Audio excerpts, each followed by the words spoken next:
Greetings, individual balanced sparks of the universe. How are we all doing? This is an all 12 signs video for the Libra full moon that's happening on the 5th or 6th of April 2023, depending on where you live. This is at 16 degrees and 7 minutes of Libra and Aries, where the sun and the moon are. This is a full moon. I've broken down the energies and how they're all talking to each other in the collective reading. I really recommend you check that out because the themes and messages coming through with the energies will impact you on a personal level. This is, as I said, this is an all 12 signs reading, so I'll be breaking down the astrology for all of the 12 zodiac signs. I work with the whole house system. This means that the first house represents the whole of a sign. So if you know your natal chart and you know your time of birth, this is your rising sign. I'll be talking about the astrology in linking into the rising sign for each of those zodiacs. These messages can still apply if you're looking at your sun, your moon, your Mars, or your Venus. We're dealing with Aries and Libra here, or any other sign that we have all the signs in our chart, so it will just affect a different area of your life. The messages will still be relevant. I work with card divination, astrology, and I channel energies through my body. As you can see, my hands are moving around right now. This is independent of my conscious thought. The energies bring in a different dynamic. They help incorporate the messages and do some energy healing at the same time. When I'm channeling during the readings, the energies like to move the cards around. This can make sense and sometimes it doesn't, but it's all affecting us on a quantum level. So what do? I work with the tropical zodiac and I work with a Hellenistic approach. This is from the Greco-Roman time that was several thousand years ago. What does this mean? This means I don't apply Aries to the first house and then all the signs through the houses. I find that to be quite limiting. And I also don't apply the modern rulerships. That is Pluto with Scorpio, Uranus with Aquarius, and Neptune with Pisces. I can see that they, I wouldn't say even co-rule. I think they have a weight in those signs that has an impact. And I certainly do bring that in, and I think that's valid. But I don't apply them as the main rulers. So my main focus in the tarot and how I read the tarot and the astrology is based on the inner work, is about you. The more that we work on our inner space, the more our vibrational frequency shifts and changes. When we clear out trauma, we clear out stuck programming, not only from our own lives, our ancestors, our parents, our lineage, the collective, our past lives, the galactic, the universe. We are transmuting all of this energy. We are here to break the cycles, guys. We're here to shift and change the energy field around us. The more we do that internally, the more that vibrational frequency is available to not only the people around us and the things that happen to us personally, but to the collective at large. For those people who might struggle to find the time and the energy to really sit and contemplate and question absolutely everything about themselves as well as the world around them, this energy is then available on as I said, a frequency that just makes it more accessible to the collective. So the more that we do that inner work, the more we expand the outer world. This means that I focus more on what it is that you should be looking at and how you should, the energies that will apply to you. If something comes up in terms of a love reading, I do mention it, but I do always preface that the main message that I'm putting forth is you and your vibrational frequency. The more you get that in gear, the more the kind of people that you draw towards you who are matching that particular frequency, the more that you know those romantic relationships can come in on a soul level. What else did I want to say? Right. Thank you, guys. I want to say thank you. I want to say a really big thank you to everybody who watches. I appreciate the energy transfer, no end. If something in this video resonates for you, there are ways that you can pay this forward. So the algorithms, what are the algorithms like? What makes YouTube push this out into the random world where more people may be able to access those messages that you feel have helped you? You can like the video. You can subscribe. Hi, new viewers. You can put a comment. It doesn't have to be anything other than an emoji. If you feel vulnerable about sharing what's going on with you, any kind kind of interaction with the channel really helps. Another thing that helps is instead of going directly from notifications to the video, search the channel's name in the search bar and access the videos that way. Also, watching more than one video in a row can really help. Don't do this for me, but if you want to pay it forward, those are the ways that you can push this channel out further into the big YouTube world. I have an Instagram account. I recommend checking that out. I post things that aren't always to do with what's come up in the videos. I also post these on the community page. So if you don't have an Instagram account, you can still access the information there. It's just another medium in order to communicate. Writing has just a different way of bringing the messages out with a bit more clarity. And there's nuances that come in through there that way. So we're dealing with this full moon in Libra. I've done a collective reading. I really recommend you check that out. As I said, that's going to apply. There's lots of themes that came through, and you'll get a complex and nuanced idea of what these energies are about and how they're going to manifest coming up in your life. But we're dealing with a full moon here, so this can bring about conflict, drama, and frustration. All of these things are here for you to learn from. Even things that you think you've worked through are going to crop up. And it's about your how you then respond to those things. I'm going to speak on a personal level right now. I had a really intense dream last night, and so obviously our dreams get heightened towards the full moon because the moon has a lot more of the light from the sun. We've also got Mars in Cancer, and Cancer is ruled by the moon, and so we're very in touch with our individual emotional intuition, and our dreams can be very heightened during this time. So Libra, very much about relationship dynamics. It is the social air sign, and it is ruled by Venus.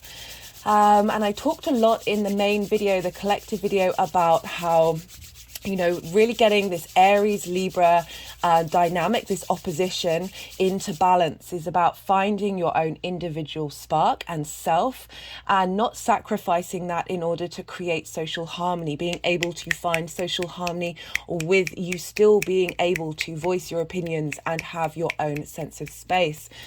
And the dream that I had last night was about the last person that I was in love with, and that made me chuckle when I woke up, because we're dealing with Libra, the moon being in Libra, about relationship. It can be relationships and that Venus dynamic. And essentially the dream was very intense and very long. My dreams aren't always like that, and it kind of recreated the trauma that was that relationship.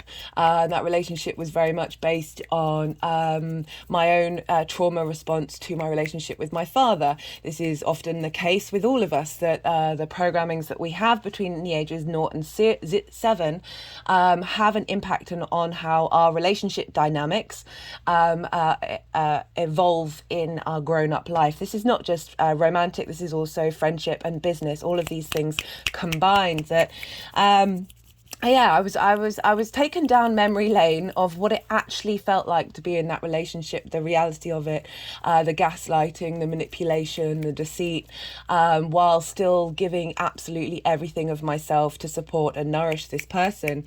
And it was an interesting sensation when I woke up. It was like, I remember that feeling, because I've since been able to heal and grow. We are on good terms with one another. I'm often reminded of this person through my Google Photos app that will say, hey, here's some memories, these memories of our time together. And that used to be really triggering. And then it got to the point where I just was able to look at it fondly rather than feeling the level of pain that was linked into that relationship. It's since moved on where he was able to admit that what he did was abusive, and that came at a time after I'd healed, and it was very comforting to realize that he was aware of what he was doing. And my point is that it really felt difficult to relive that space.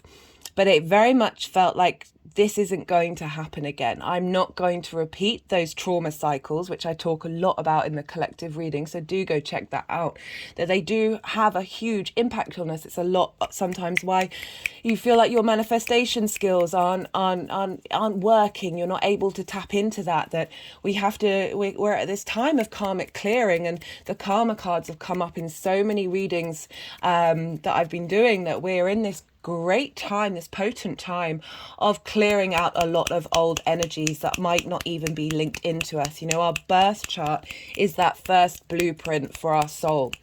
And so often we can see the trauma that then happens to us later on, following the time of our birth, mimicked in the birth chart. Like it's a quite an insane thing, really, astrology. I love it, but it's very it really does mess with your head on so many levels. This is a really big time of clearing. I said in the Aries new moon, the spring equinox video, that this first new moon that we've got in Aries is a clearing out time, is a real regroup, and a flushing out and a clearing out, because we're going to have a second new moon in Aries that's going to be a hybrid eclipse. The nodes are still going to be in Taurus and Scorpio, but it's at 29 degrees of Aries, in a very close conjunction to the nodes. So it's still an eclipse, both astrologically and in the literal sky. And this, for me, what channeling that came through was, this is a quantum leap. This is a quantum change. This is a real shift in the direction of our individual spark on a high vibrational level.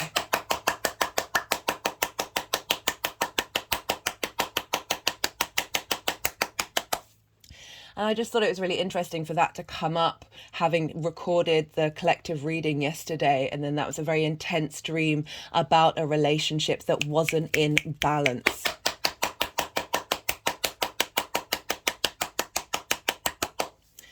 So I just wanted to bring that up because it sort of brought in a lot of things also, where I've done a Mars series in Cancer.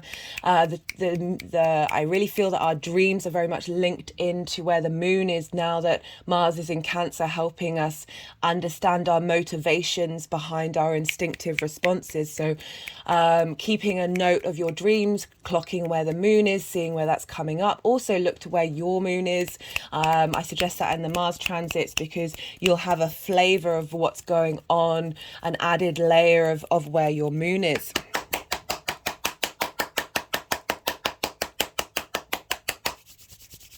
So that's just a very sort of personal example of, when we had the full moon, I talk about how the universe tends to send us things that we may have been triggered by, just to see and highlight and show you how much work you've done. We forget the work that we do, so we can be so hard on ourselves. I felt a lot of shame at my own responses in that relationship after I woke up, and I sat with it and I processed it and I held space for it. And all I felt after that was just this release, this surrendering of that isn't the dynamic that I'm in anymore. I've healed so much of that. And as I said, this full moons often, they bring culminations of things. So culminations of those imbalances, culminations of the balance that you do have as well. Like I keep not getting to the point. Full moons will show you where you've come from by sending you triggers, and also highlighting the work that you've done. So it's both a release, a closing, and a culmination. So I really wanted to share that personal thing, even though it was a very intimate experience. I'm very much an open book, and want to highlight by example things that may come up. I'm going to light this candle to Venus. I should have done that before I started banging on about myself. This was look, it's very interesting. You love ourselves, even though we're a bit weird and we're a bit wonky. Oh, just had an energetic release then.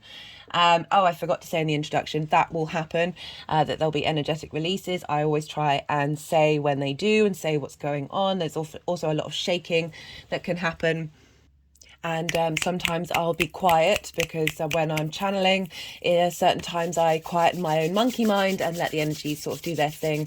And it can be difficult to channel, think and talk at the same time. So do bear with me when those are happening in the readings.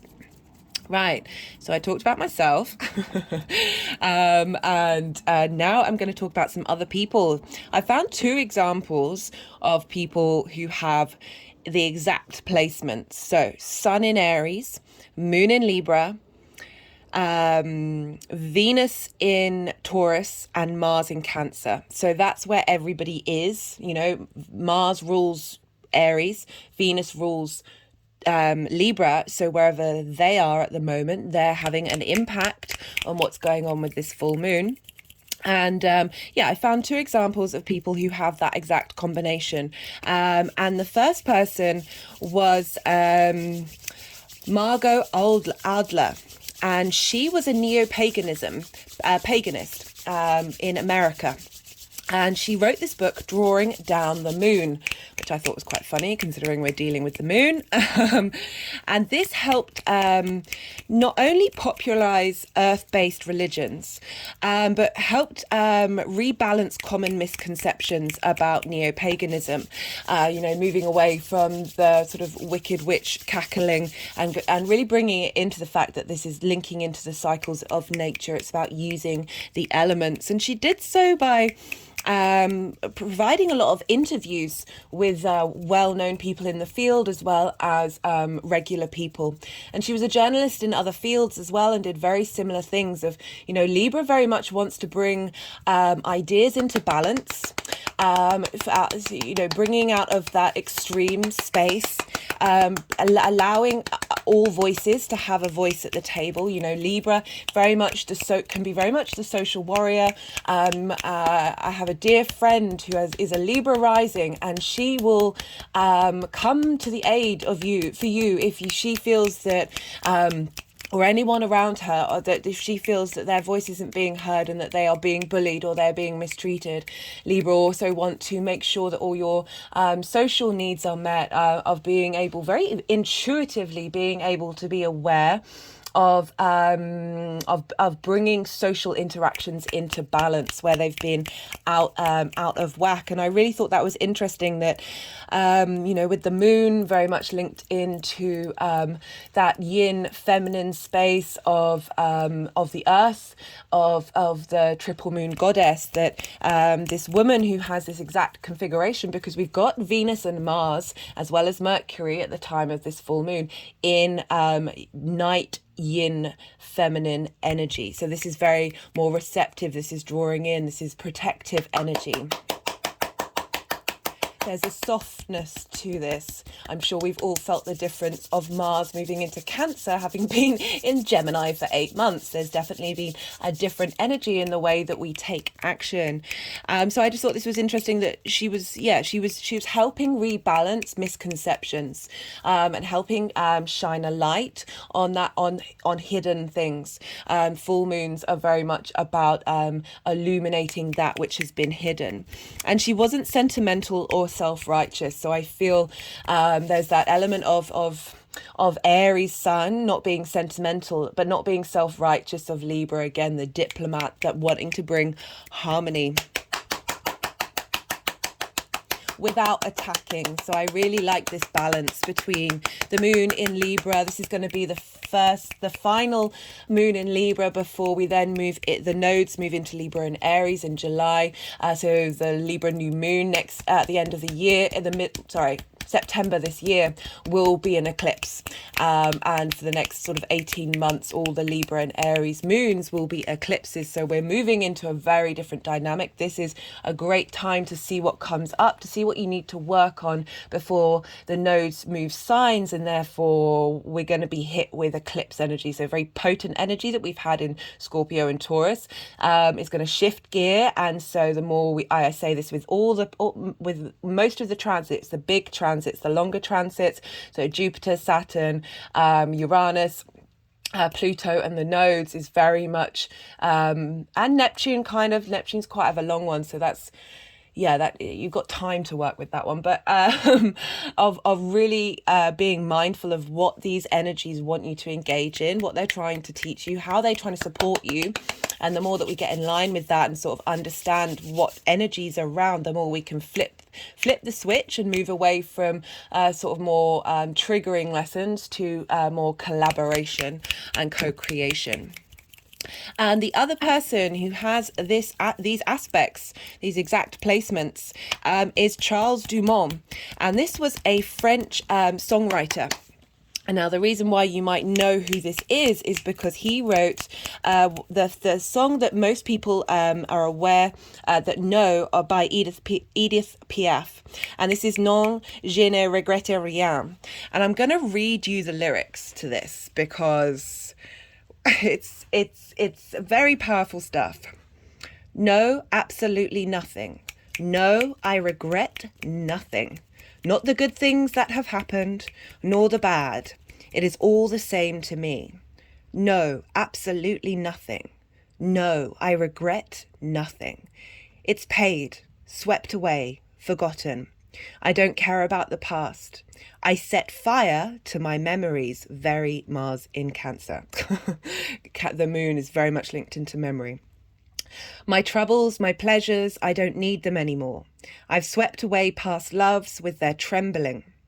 Swept away forever, I'm starting over. No, absolutely nothing. No, I regret nothing. Not the good things that have happened, nor the bad. It is all the same to me. No, absolutely nothing. No, I regret nothing. Because my life, because my joy, today it begins with you. Very, very powerful stuff. It reminded me of the message that came through with the Fool card, which is rather than looking at life in fear of being able to accept your human experience and everything that comes with it from that open space, very much channeling in the Fool card of not putting negative or positive in connection to the experiences that are happening and just enjoying the journey for the sake of it. But particularly this clearing of old relationships, and how that is one of the main songs that was what he is known by, having that exact same dynamic with the Sun, Moon, Mars, and Venus. So it's kind of it's re-highlighting the messages that were coming through on the collective reading of clearing out that karmic clearing out our pain that we feel towards it. You're setting fire to your memories. With forest fires, the ash turns into nutrients and feeds new growth. We all our response mechanisms are very much tied into, as I said, everything that's happened to us up to date, and everything and all the other connotations that we have, the collective, our past lives, our ancestors, all of those things are all wrapped up into what it is that we do. And it really feels like we've got the strength of Aries, the strength with Jupiter still being there. This is a conjunction with Chiron, this sun. I really recommend the video. I go into detail about the mythology behind Chiron, because this is a very poignant aspect, because Apollo, which was the sun god, fostered Chiron and helped heal Chiron's abandonment issues. Abandonment issues play very key in our relationships, our codependency. And this all feels like a clearing out, an illumination of an understanding of where we're at and where we're headed. So that's what I've got to say for this introduction. And I'm going to be going through all of the 12 signs. I'm going to be pulling, there's going to be 3 piles and some clarification cards. So another thing that's happening today, and I wanted to do a separate video for it, but I just haven't had time, is Uranus is going exactly over the eclipse point that happened on the 8th of November 2022. This was the Taurus eclipse. That was a full moon in Taurus, so a culmination in the Taurus area of your life. And this is where Venus is with Uranus. Now, Uranus was retrograde at the time of that eclipse, so revisiting, going over those events of eclipses. My hands are just moving around. It's sort of around the sacral chakra, in between the sacral chakra and the solar plexus. What was I saying? So eclipses bring about, with a full moon, is a culmination and an ending. These can be big endings, but they can either show up very quickly at the time, or they take a while to build up. And I said at that video that this might not show up until the full moon in Leo, or when Uranus goes over this exact degree. It might not show up straight away. It might come a little bit later. But what I didn't realize is that Venus's transit through Taurus was activate at the time of that Taurus full moon. I didn't realize that Venus's transit in Taurus was activating every single aspect that she made in Taurus. She's still there, is activating the 4 eclipses that we had last year. So you may have noticed those changes, the changes that may have happened, being harmonized and brought together.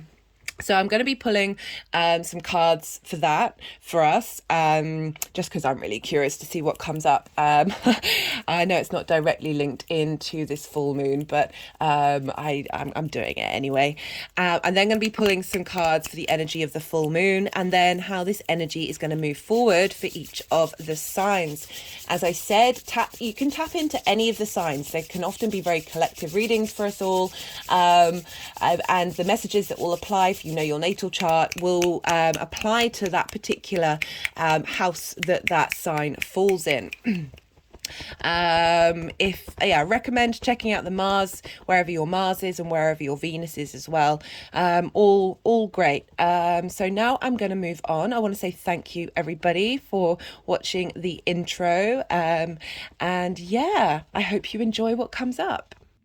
Libra rising. How you doing, Libra? As I said in the introduction, for those of you tapping into just the Libra energy and you don't have a Libra rising, the messages will still apply. They'll just be in a different area of your life. But the Libra rising, this full moon is happening for you in your first house. Lots of energy coming about in the house of self. This is how you embody your sun or your moon in your actions and your deeds. This is also how other people see you. This is your body and your appearance. So a great sense of being able to connect to your emotional needs, the instinctive responses that you have linked around the Libra energy.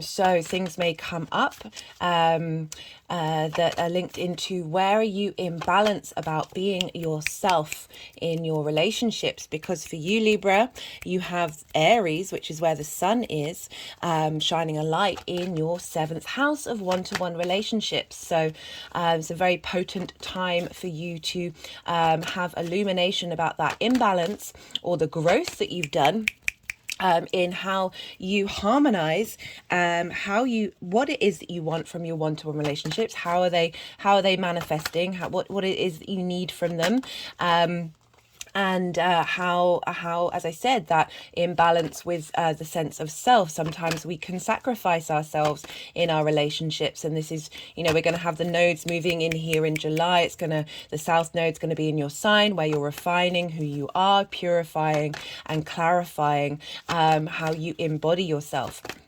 And so that sun being in your 7th house, along with Jupiter and Chiron, especially with Chiron being there, illuminating those wounds that you may have had in your one-to-one relationships. The sun bringing a sense of vitality and strength to those relationships, and how we are being healed during this time, and a real sense of clearing those karmic connections that may have not served you and therefore not served the people around you. It's not a selfish act to tend to yourself, and so this is where Aries is, and this is how this is showing up, that we're really being asked to see what illumination is being brought by the sun, our conscious thought, the direct sense of who we are. With the moon, can you see that? Let me just move that up a little bit further. the moon, as I said, our sense of home, our sense of memories, our emotional and instinctive unconscious response mechanisms. It's how we nourish ourselves, the needs that we have, and how we nourish other people. So because we're dealing with a Venus ruled sign and a Mars ruled sign, we look to where they are, because they're going to have an impact on what's manifesting in this full moon. So Venus for you is in your 8th house of shared resources. This is time, money, things. This is you getting this into balance. The more that we have that balance of give and take in that 8th area of our lives, the more that our one-to-one relationships are in harmony with not only what we need on a core level, but those around us in a very balanced and fair way. So Venus is helping bring harmony and connectivity into this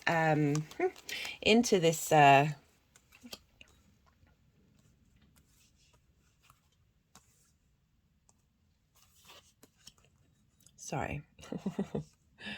Into this space, and yeah, really giving strength to that Chiron Sun conjunction of those wounds, and how our one-to-one relationships, we may have given too much or taken too much. We can do both, and Venus is helping support the first house of you and how you embody yourself, of getting that imbalance into balance, and how you embody in your deeds and your actions. We also look to where Mars is at the moment, because Mars is ruling Aries, and Mars for you is in your 10th house of career, life, purpose, and how the outside world sees you. So your actions that you take and how you respond to your emotional needs, and it turns to where you're heading, is feeding in to the Sun and Chiron. So this is helping your one-to-one relationships. So the 7th house can not only just be romantic relationships, but business relationships, one-to-one partnerships, clients, or your friends who are very intimate to who you are. And so what's going on with Mars and the journey it's making in Cancer is really tapping into getting your one-to-one relationships in line to where you're headed. So you've got a lot of supportive energy at this time. And yeah, so that's that's a lot going on for you, Libra. And because you're dealing, for Libra risings, we're dealing with the 1st, we're dealing with the 7th, and we're dealing with the 10th. So unless you've got things in Capricorn, then you'd access, that would be hitting your 4th house. These are all angular houses. So angular houses are very powerful houses. That's 1st, 4th, 7th, and 10th. So you've got 3 activated here. Of these things tend to turn up. They can be quite prominent in your...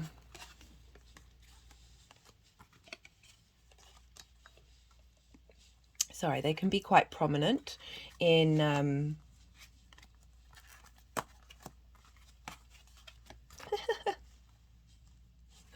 They can be very prominent. Look at you with the 3 major arcana. I'm not surprised. They can be very prominent in like things actually turning up in your 3D, rather than if we're dealing with, because these are all squaring or opposing your energy. Squares are an aspect of Mars that can bring friction into the world, like things manifesting in the 3D linear time frame, and oppositions. They're hard aspects, so they have a lot of potency compared to, say, the trine or the sextile, which is a softer dynamic. Do they want any more cards, or is this it for you, Libra? Okay. I'm used to doing some of the previous readings that I've done where there's just been, admittedly, I've been doing loads of aspects, but this is, there's a simplicity here coming through. So we have, so this is happening today. What's the date today? How can I forget? This is the 3rd. And so I just looked at my phone, and it's 1:11. So strong angel numbers coming through, or universe numbers. You know, numbers are a fundamental, mass is a fundamental aspect of the universe. So very, very potent energy. Right. So this is for the Uranus at the exact degree of that Taurus full moon that we had 8th of November 2022.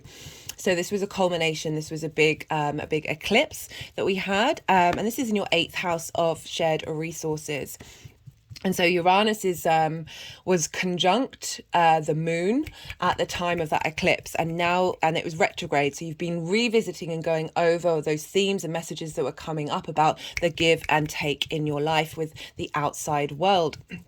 And now Uranus has gone exactly over this degree. And so we've got the cards for this. This is the 10 of Wands and the Fool. Such a great combination. So the 10 of Wands is overburdened, feeling like you're giving too much, feeling like you're holding the weight of not only your stuff, your passions, your creativity, your drive, but also the weight of other people. And feeling like you're the one doing all the heavy lifting. You're the one being exhausted by this dynamic. You're not having any support here. You know, this figure is looking down, isn't looking at the skies, is hunched over. There's a sense of weight here. There's a sense of burden.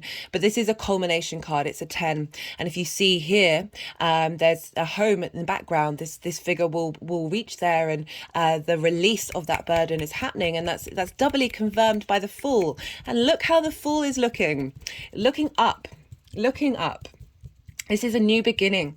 This is a fresh new start in your one-to-one dynamics of not necessarily one-to-one, sorry, how you give and take with the outside world. And this can be in your one-to-one dynamics, but it's also with the big outside world as well. So a real rebalancing, a starting of a new adventure. The Fool, as I said in the introduction, is moving through the world, enjoying that space, enjoying the whatever comes up, the good, the bad, and the ugly, really open-hearted to what's happening. And it's such a contrast of energy that we have here between that hunched down, not looking at the sky, can't see anything, to the Fool, is about to potentially walk off that cliff. Like there's a sense of naivety to the Fool, but it's such a beautiful energy of us really, as I said, being very open-hearted to the experience of the world. And I love that energy is coming through for you for that shift and change that Uranus can bring. Uranus is the rebel of the solar system. It's the oddball, but it doesn't care. It's doing its own thing. But I call it the path clearer and the breaker of chains. And this is because it releases friction that we might not have been looking at, releases tension in our lives that have weighted us down, and that we don't have we're struggling to be able to break that chain. Because we're so overloaded, and Uranus helps and clears that out for us. It can tend to be a bit disruptive, but also I find, again, as I say, if you work with these energies, it's not as chaotic, or at least you're very able to deal with whatever chaos comes up by working with the energy. Because I love that the North Pole of Uranus points towards the sun, so it's pointing that way rather than upwards.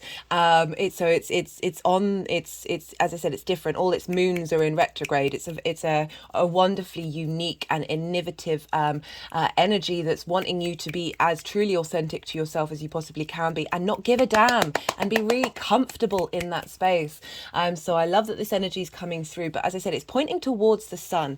That is the center of our universe. So whatever comes up is redirecting us to our internal light, our internal spark from the origins of the universe. Love this for you.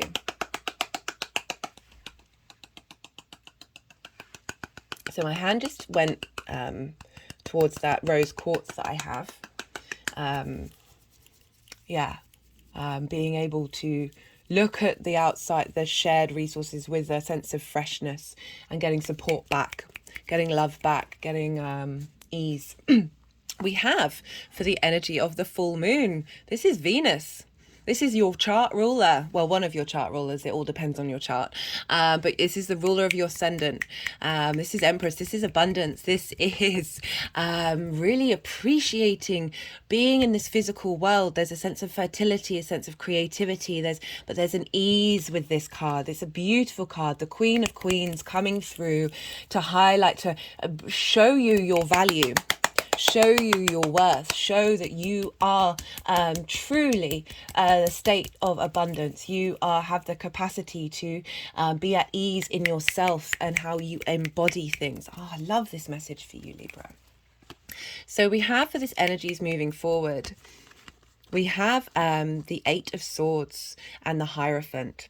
So I feel that the potency of the energy of the full moon that's coming through is the Empress, and the thing and how this is shifting and moving the energy forward is you're moving away from being stuck in a cage of your own making. This is mental blockages. This is not being able to see a way out, not being able to contemplate different ways of being because of this energy that Uranus is helping clear out and bringing you on a new start.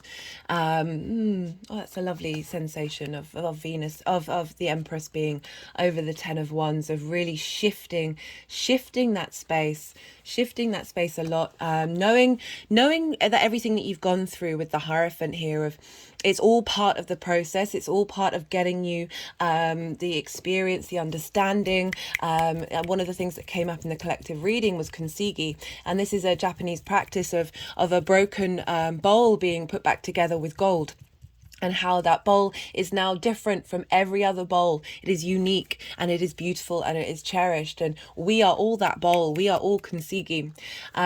So we've got as I said, the Eight of Swords, which is shifting your perspective. Essentially, this is about realizing that the thoughts that you have are an illusion, that there is a way out. The figure isn't bound by their legs, they can move, and when they move, these bounds that aren't very tight are going to fall away, and you're going to be able to really remove the blindfold and realize your own guruhood. So this is about having gone on a spiritual journey, having learnt your experiences, that you now know your own inner divinity. And when we do that, we're able to, as I said in the introduction, our inner work reverberates into the community. So the Hierophant is all about passing on that knowledge, but we don't have to do that consciously. It's on a frequency level that's really having an impact on those around us. Love this for you, Libra. Right, I'm going to be pulling some clarification cards when the energies have calmed down, is doing their energy work. They're bringing in the energy of the Fool. If you haven't watched the collective reading, I've got the cards here, some of the main cards here that came up in that reading. I also pulled a lot of tarot. I really recommend it. It goes into more depth of what these energies are about. There's a lot of other stuff going on in the skies that's really supportive at this time. Right, so I'm going to pull from the numerology deck. These can either be clarification cards or new messages that might not have come through in the tarot for you, Libra rising, and Libra energy in general. Love.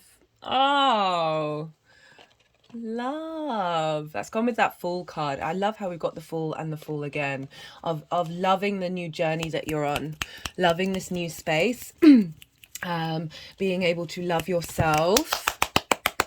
Very important, from a very real, grounded, compassionate, and a space of abundance, that fantasy world, while being real at the same time, and realizing that you are a human being. You are here, incarnate in this human experience. The good, the bad, and the ugly, it's all part of it.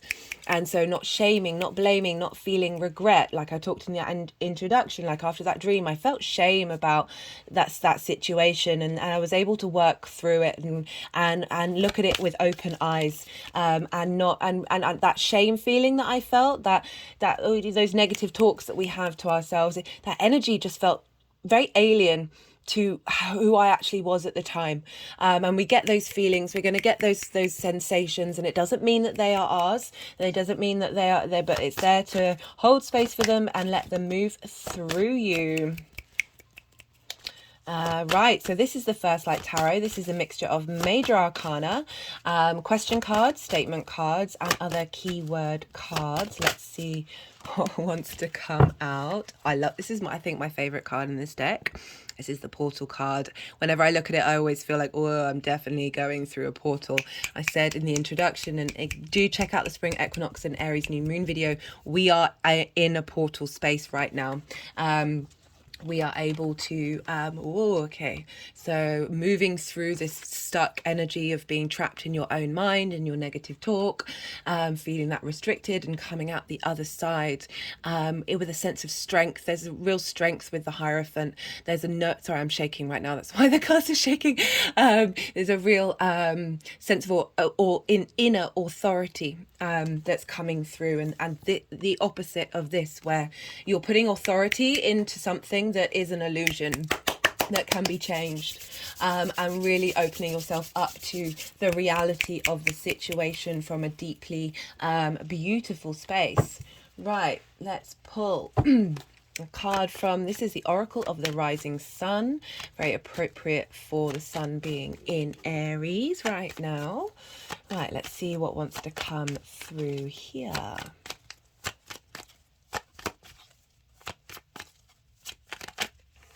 Oh, that's 3 cards. That was the protection card, which I love. We'll see if that one wants to come up again. That was at the top of the turned over pile.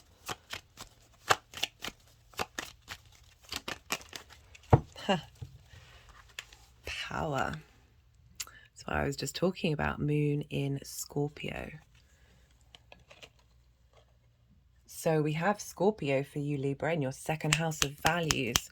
So we're dealing with the nodes here of and that Uranus energy is in the outside world resources house of the 8th house, opposite your second house of values. Power of you, knowing your own value. Knowing your own value, Libra. Love this for you. Right, I'm going to leave it at that. I think that's a very clear message. And I'm going to move on to the next sign, sending you all of my love, Libra. I really appreciate you watching. I appreciate the energy transfer. And be well out there until we meet again. So I paused the video and they put the power card over the portal and the Hierophant over the top. Wow, Libra. Wow.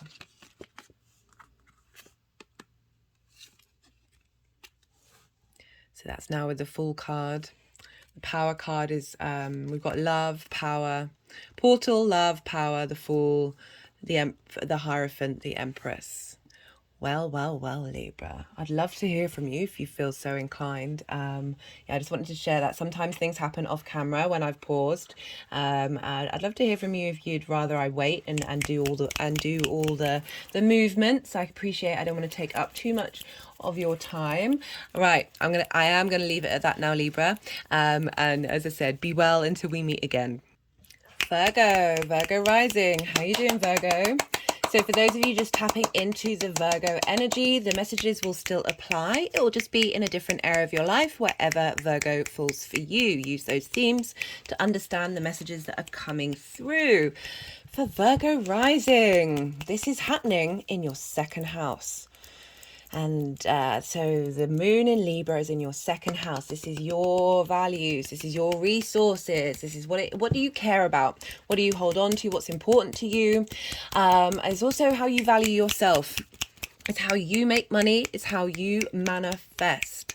And so this is where the moon is, your emotional needs, this culmination of the work that you may have done on your value system and how you think about yourself, perhaps bringing a culmination of getting some income in, of how you big manifestation energy. Can also illuminate like how far you've moved on in how you value yourself, but also highlighting perhaps areas where you need to see the truth of things, see the understanding of the wounds that are part of who we are, that may have got in the way of your value system.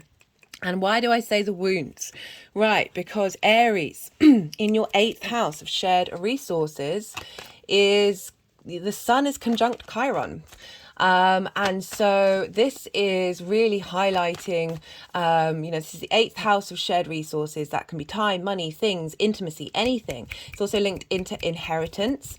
It can be big money, taxes, taxes, mortgages, loans, all those things. I also see it as like cosmic inheritance, as well as our give and take with the universe. So it's essentially, it's a very, when we get that imbalance, you've had a lot of Aries energy moving through there, of really being able to know how you are in this dynamic and what it is that you care about. But it's the sun is conjunct Chiron, so Chiron's been moving through there for a while, really helping us get to understand those wounds and see the venom is a medicine. And be able to learn from that experience, and through that learning vibration, and that we become the teachers, because we are tapping into the collective when we are working on our inner work. So this means, so for the 2nd and the 8th house for you Virgo risings, well, Virgos in general, so Libra energy is what's called inverted to Virgo energy. This is when, so there's not a traditional direct line of communication between your Virgo energy and that Libra energy. They're next door to each other. So this means like you're sitting next to somebody, but you're both looking straight ahead, so you can sense that they're there, but you can't see them, so that communication, the clarity of the communication isn't there. But it doesn't mean there isn't communication, it just means it's on a very subtle body sense. There's a sense you're transferring this energy through osmosis, through your energetic field. And so this can come up in a way, as I said, it's not as prominent for you at this time, and it also might feel a bit untangible. We've also got Aries in the 8th house, so for Virgos that's an inconjunct. And what's an inconjunct? So again, there's not a traditional line of communication. Virgo and Aries, they don't have anything traditionally in common. Virgo is a night yin sign, it's earth, and it's mutable. Aries is a fire sign, a day yang sign, and it's cardinal. So again, it's like having a conversation with someone you've got absolutely nothing in common. It can feel a bit awkward, it can feel a bit frustrating, like you're not getting on the same page very quickly. However, when you work with that magic, when you work with the two of them, you get such different perspectives come through that you're able to create unique solutions to things and come up with unique ideas. It's fantastic energy. It can just feel a bit uncomfortable, a bit frustrating, but there's a deep sense of admiration to these two energies, because say you encounter someone who has a skill that you don't think you have in your repertoire, you have that sense of admiration of somebody doing something that you don't think you can do. However, we have all these signs in our chart, therefore all these energies are accessible to us. It's just requires a little bit more effort with the inconjunct. So with this lunation, with Aries and Libra, it's just going to feel, it can feel a bit off. Do we want that one as well? It can feel a bit off, but, or just a little bit odd, and a little bit, you can't quite get your fingers on it.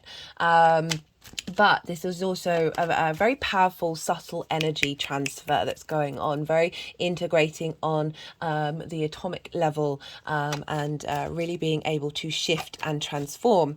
And so we look to where Venus is for you, Virgo, because what's going on with Venus is going to have an impact on what's going on with the moon.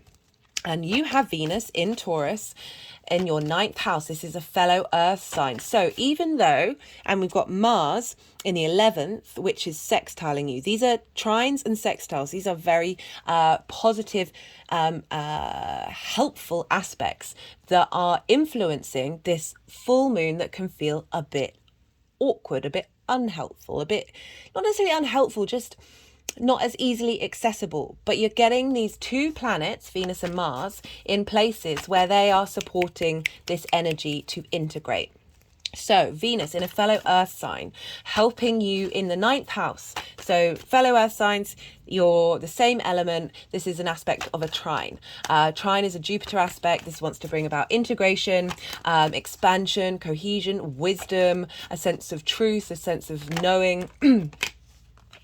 And really facilitating you to expand. So your big picture philosophies for the ninth house, like your perspectives on things. This can be moral, spiritual, connections to God, connections to nature, however you want to phrase it. It's how you map out yourself in society, in the world, in the universe, and how you have what your perspectives are. It's also linked into learning something, in mastering something, so something you've been working on for a while, as well as traveling to a different land. This is when you travel to somewhere that is unfamiliar to you, where you then broaden your perspective by immersing yourself in that space. Again, all about perspective. So this energy of your ninth house, of how you look at the world and yourself in it, is feeding into your second house of values. So really bringing in some harmony and inspiration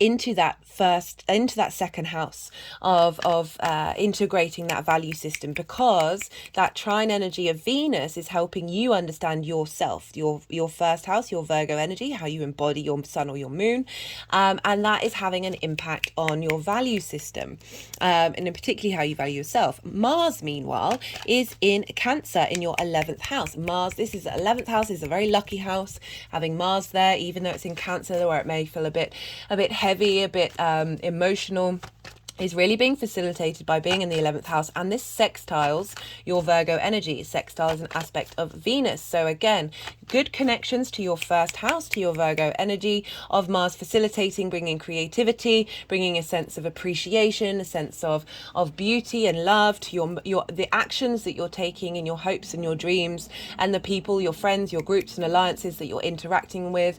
You're connecting to your emotional needs on a fundamental basis, and how you move through them. And this is impacting where the Sun and Chiron is in the 8th house of shared resources. So what's coming up here is your Mars's movement through Cancer, getting you to connect on an emotional basis of what motivates you in terms of your hopes and your dreams, the kind of frequency of people that you want to draw to you, big groups of people. And that is feeding into this dynamic of where your give and take might have been out of balance, where you may have given too much or taken too much, and through various trauma spaces. You know, I'm not putting negative or positive on either of those things. They all come from, as I said, trauma in many different facets. And with that Chiron conjunction to the Sun, you know, I really recommend checking out the collective reading. I talk about the mythology of Chiron. It's a very potent part of our natal chart, but in particular because of this conjunction, which happens how many hours before this full moon? I think it's 6 hours before this full moon. It's an exact conjunction between the Sun and Chiron, and the sun god in Greek mythology was called Apollo. And Apollo fostered Chiron, who was abandoned by his parents, and helped support and nourish Chiron. And so we have this energy of nourishment, of support, of wisdom, of elevation, of giving strength and vitality to Chiron, to those wounds, and transforming him into the master teacher. And all of that is feeding into your second house of your values, of highlighting where you've come on an emotional level linked into your value system, and getting this support that you may have felt like you've not had from the give and take of the outside world, and getting you in balance of what it is that you need and how much you put authority into the outside world and what it gives you, rather than working from your own space and your own sense of strength. So that's what's going on for you, Virgo. As I said, I'm pulling there's 3 piles that I'm doing. One is for when Uranus is exact at the same degree of the Taurus full moon that was an eclipse on the 8th of November 2022, and then for the energy of the full moon, and then the energy moving forward. So it's really great that we've got this exact degree point with Uranus just before this full moon, because it's really clearing out a lot of stuff that's in that Taurus area of your life, and you know, each part of the chart all interact with one another. There's other stuff going on in the skies that's really helping this full moon. That was the last time we're going to have a Libra moon without an eclipse for a while, so really giving us an understanding of where we're headed, a culmination, a release, and then how do we integrate that moving forward. Let's see if they want any more cards or if they're done.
I just moved it over to this crystal that I always have on the table, and this is the Virgo.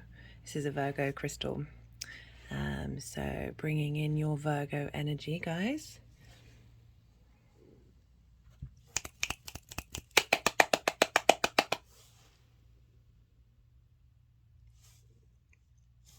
Right. So this is for the energy of Uranus. The Six of Pentacles and the Emperor. So the Six of Pentacles for me is always about being in receipt of something, being able to give and take, but being in receipt from a higher power, from a person who you consider a mentor or a teacher or a guru or the universe. It's often cropped up with Saturn, but it very much applies with the energies that have something of value to tell you that is bringing things back into balance. So this is following the Five of Pentacles, where you felt left out in the cold, you don't feel like you're getting supported, and now there's a sense of support here. So what's coming in with Uranus is really this and also your higher self as well. I always see that as the higher self, of you being able to be in receipt of the wisdom from your higher self, of higher energies. This is your big picture philosophies, energy shifting, changing, of really being able to be in flow, this because what Uranus is bringing through is this Emperor space, of you being in your own sense of authority, you being aware of your own divinity, having strength and command. The Emperor isn't rash. This is high octane level Aries energy of really being able to be in this collected space of knowing what it is that you are, and knowing your place in the universe, in the world, in society, and being very sure of yourself.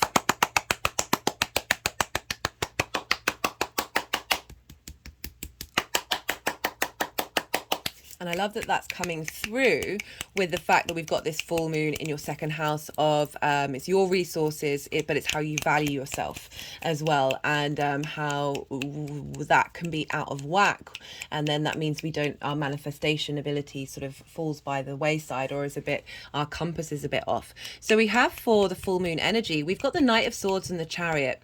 So this is kind of linking into that sort of in conjunct that we've got, and the inversion of the Knight of Swords can be very much there's a frenetic energy with the Knight of Swords. There's a speed, but I'm getting more with this reading is being able to defend your own sense of your thought process, who you are, having a sense of clarity and understanding of what's happening, as well as realizing where you might have rushed in a little too quickly. I'm feeling that maybe you've also been attacked as well about your ideas and who you are, and that's diminished your value system. There's lots of different ways that this can come up with the Knight of Swords, and it might come up in every single way because, as I said, there are many different frequencies with the astrology. There are many different frequencies with the tarot, and we can access all of them at once.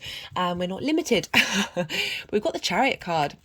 This is the Cancer card. Mars is currently in Cancer, and this is about there's a sense of safety and security with this figure. You know, they're in balance. They don't have any reins in order to be able to move forward. They're not trying to control things. They are very sure, and they understand the dynamic that they're in and where they are. You know, they've got the stars in the canopy. There's all the astrological symbols in the moon. This is a sense of knowing the dynamics of the universe and how to use them. It's about being able to move through any scenario without being derailed, without being knocked off your perch. There's a sense of victory of self in your surroundings. And I love that because the Cancer's ruled by the moon. We've got the moon in Libra. This is coming up for that moon of really being in control of your emotional value and how you see yourself, wherever you're headed in terms of how you make your money, what it is that you care about, your manifestation. There is a directness here. There is an ease. There's an understanding. There's a comprehension of who you are. Love that. And we have, moving forward, this is a very interesting combination, but I like it. So we've got the Queen of Swords. So Libra is air energy. And we've got the Ace of Wands. The Sun is in Aries, fire energy, wand energies. So mind, as the swords is air, mind energy. So the Queen of Swords, she knows who she is. She's been through some stuff. She's been through some stuff, and she's come out the other side, and she's now, she's not facing us. She's very independent. She's very sure of who she is and her value. But there's also this sense of clarity. Again, we've got more clarity of understanding, a sense of autonomy of what it is that you are, that but there can be a cuttingness to the Queen of Swords. But what I like here is you've got the Ace of Wands at the same time. So this is how these energies are manifesting moving forward. This is a new lease. It's bringing in a sense of vibrancy, of creativity. It's a new lease of life in your passions, a new sense of motivation, drive, and creativity. A new engagement with life while still being very real. I always talk about being real, being compassionate, and being in a space of abundance and love. Like, we can do all of those things at once. We can live in that fantasy land while still, being very aware of reality. They don't discredit one another. And I like how you've got the Queen of Swords. There's that certainty of your value system, with the Ace of Wands of now a new way of interacting creatively with bringing a sense of balance between these two energies. With how you manifest and how you bring in money, what it is that you care about, prioritizing what you care about, prioritizing your values, and most importantly, how you value yourself. With that dynamic of a new way of interacting with those shared resources, with that give and take.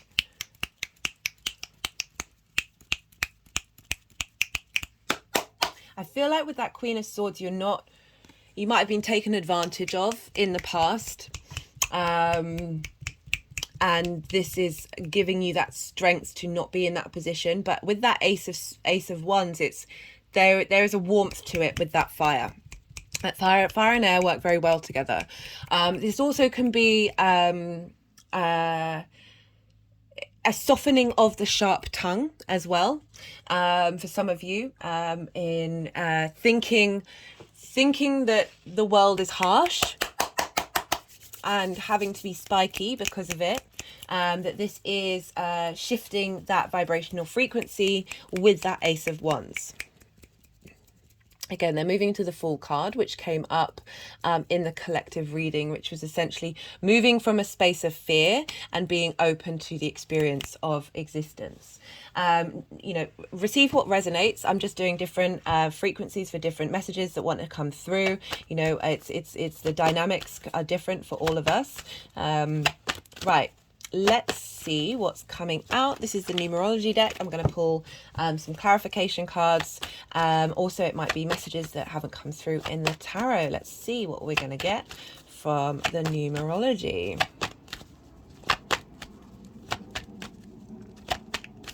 I like the Emperor with the Ace of Wands. There's that freshness with the Ace. Like sometimes when you know, with the Emperor, with that Queen, it's that sense of got the time out.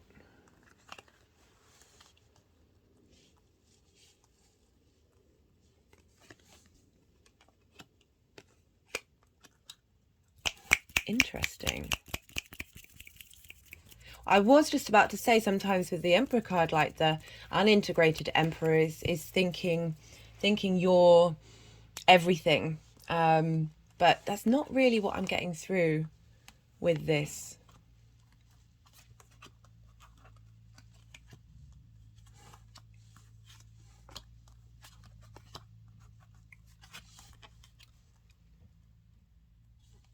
Okay, that makes more sense with moving that Six of Pentacles in reverse of shifting this energy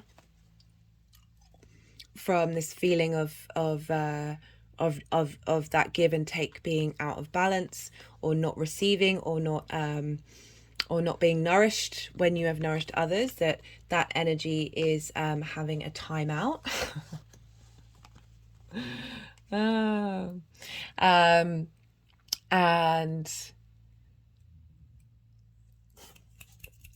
But that's the 9th house. I do apologize. That's the 9th house of perhaps messages are going to come through from the universe, this Uranian energy, that you do while you are in a state of rest, in a state of receiving. Okay, cool. Got there in the end.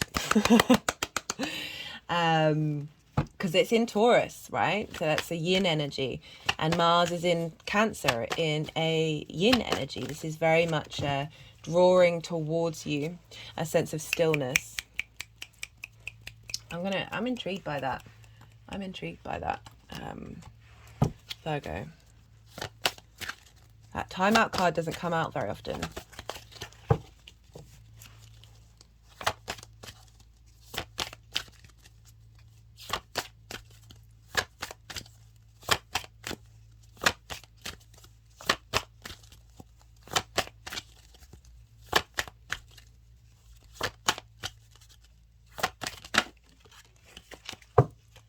Got the Hierophant, trainer, wisdom, understanding, mentoring.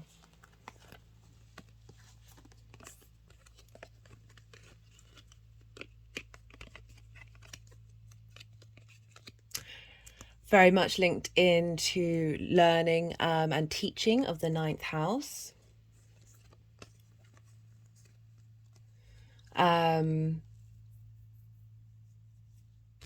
It came to me while I was shuffling, like this is about in receipt of something from someone who you think has an authority, and then the Emperor comes out where you are the authority, that you are coming into a space of command, and then being able to, through that energy, bring that to other people.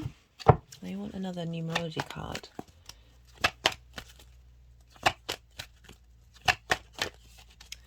Like really being able to embody the fullness of your experience, of your perspectives, and that Uranian energy coming through and really getting you to know your unique individual space, that you're not, I mean, having a timeout from this energy, I get it, but we're always the teacher and we're always the student. But being able to share, you can still have a time out and then be in that space of sharing and the space of giving, while still being in a space of learning.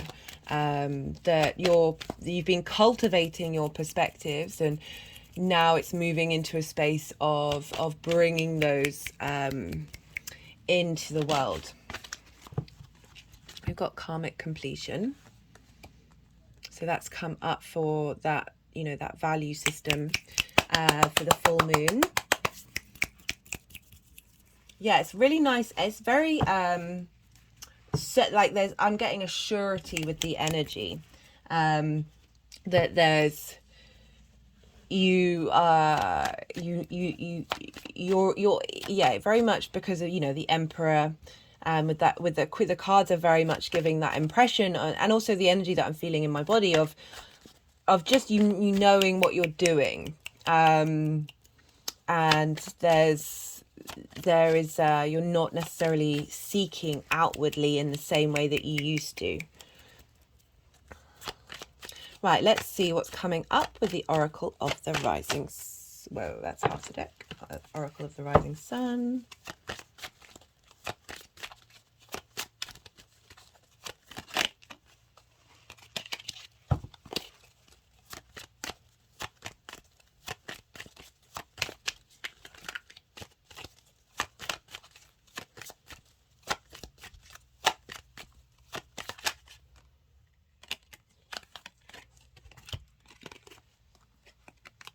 So, sorry, this is the manipulation card. This is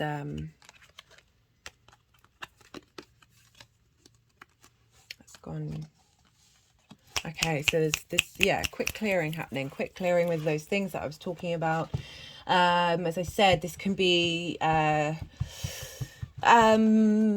it can go both ways, the manipulation, but certainly an effect on your authentic value system and who you are, with a sense of integrity and responsibility, in a really healthy way. And whatever's going on is being transmuted, so you're able to clear out those layers, clear out that space, and get in touch with your soul and where you want to be headed. Right, Virgo, love this for you.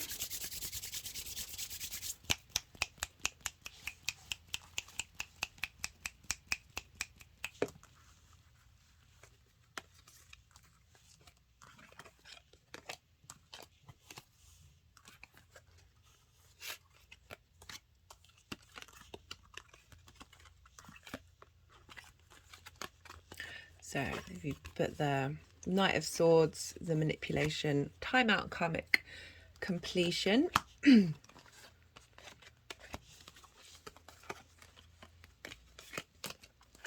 All together with the Ace of Wands crowning it. Love this. Rightly, Virgo.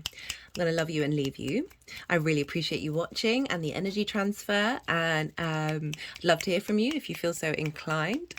Be well until we meet again, Virgo. Leo rising. How you doing, Leo? So for those of you just tapping into the Leo energy, the messages that come through will still apply. Just look to where Leo falls in your chart and the house that it falls in, and apply what's going on in that house to the messages. But for Leo rising, this full moon is happening in your third house. This is the house of communication. This is the house of your local community. The things that you do on a regular basis. This is traditionally the house of the goddess, where we bring our big picture philosophies and perspectives into our day to day. Love this house. The moon finds her joy in the third house, so this is a blessing of a full moon for you there, Leo, and of Libra energy sextiles Leo energy. So this is an aspect of Venus wanting to bring about creativity, harmony, appreciation, diplomacy, love, relationships to your first house. This is, or your Leo energy. This is for the Leo rising. This is your house where you embody your sun or your moon through your actions and your deeds. It's how other people see you. It's your body, it's your appearance. So we got some energy between the third house of your local community and how you communicate, feeding into a space of creativity, a space of appreciation to who you are and how you embody yourself. Aries for you, Leo, is in your 9th house, so it's a fellow fire sign. So this means that the Sun and Chiron, because Chiron will be conjunct the Sun. The conjunction exactly is happening 6 hours beforehand. And so this is happening in a fellow fire sign. This means that there's a trine between Aries and Leo. Trine is an aspect of Jupiter wanting to bring about expansion or wisdom, cohesion, elevation, a sense of a sense of what's the word? Why have I lost my words? A sense of opportunities. There's a sense of generosity here. It's inspiring energy, and the sextile is creative energy. So you're feeling there's a lot of inspiration happening around now. You're understanding things. You're connecting the dots. You're feeling a sense of appreciation for yourself with this full moon. And so for Leo risings, Aries is in your 9th house of those big picture philosophies, those big picture perspectives, how you map yourself out in your society, your communities, the world, the universe. That can be morals, ethics, philosophies, God, religion, spirituality, your connection to the universe, all of the above, however you want to phrase it. It's a place of perspectives. As I said, we draw that energy into our 3rd house and the things we do on a regular basis. It also can be linked into mastery of something. This is something you've been learning for a while, that you're in the space of mastering. This is also a space for traveling to a land, to an environment that is unfamiliar to you, and spending a time there in order to broaden your perspectives. So very much a perspectives house. So we've got the Sun and Chiron, and they are... What I love about this, I do recommend checking out the collective reading. I go into the mythology a lot more about Chiron. Chiron was abandoned by his parents, and the sun god Apollo, the sun god, fostered Chiron and shone light and brought wisdom to Chiron to help him become the master teacher. So this conjunction at this full moon, the last moon in Libra that we're going to have that isn't eclipsed for some time, it's sandwiched in between 2 Aries new moons. This is potent stuff right now. We've also got a lot of stuff going on with the nodes, which I talk about in the collective reading. So you're shining an illumination on the wounds that you may have felt about how you map yourself out in the world. It's also a house of teaching and understanding and sharing those perspectives. And so you've been working through this for a while. We all have, wherever Aries is falling. And now you've got the Sun sending wisdom and illumination and vitality into Chiron. And that energy is feeding into the moon in your day-to-day and how you communicate, really being able to connect on an emotional basis, what it is that's important to you and how you see yourself in the outside world, and what it is that you want from your local community and the things that you do on a regular basis. I'm shaking right now, so I do apologize. That happens. And so really being to highlight your where you're at and how you see yourself in the world, in the day-to-day, and what's important to you, bringing in and nourishing your needs on an emotional basis, bringing in some harmony into your community, into the way that you communicate, into the things that you do. And all of this is feeding in a very positive way into your Leo energy. So we look to where Venus is, because Venus is going to be having an impact on what's going on with the moon in Libra, because she rules Libra. And Venus is in Taurus in your 10th house, Leo. This is squaring your Leo energy. So for Leo risings, this is your career, your big picture philosophies. This sometimes happens when their cards aren't coming out, that the energies want to do something. I think they're a little annoyed at me that I picked up the deck before they'd finished doing the energy work. Yeah, we've got this Taurus energy squaring your Leo energy, and so that can bring about conflict, drama and frustration, but also friction in order to bring things into manifestation in this linear 3D time frame that we're very consciously aware that we're in. And so, just had some energy come into my body. And again, and again, and released. So Venus has been moving through your 10th house of career, life purpose, how the big outside world sees you. So what she's been doing there, helping you get into harmony and understanding the changes that you may have felt because you've had eclipses there for nearly 18 months of rebalancing and helping you understand and bring cohesion to an appreciation to your life purpose and where you're headed.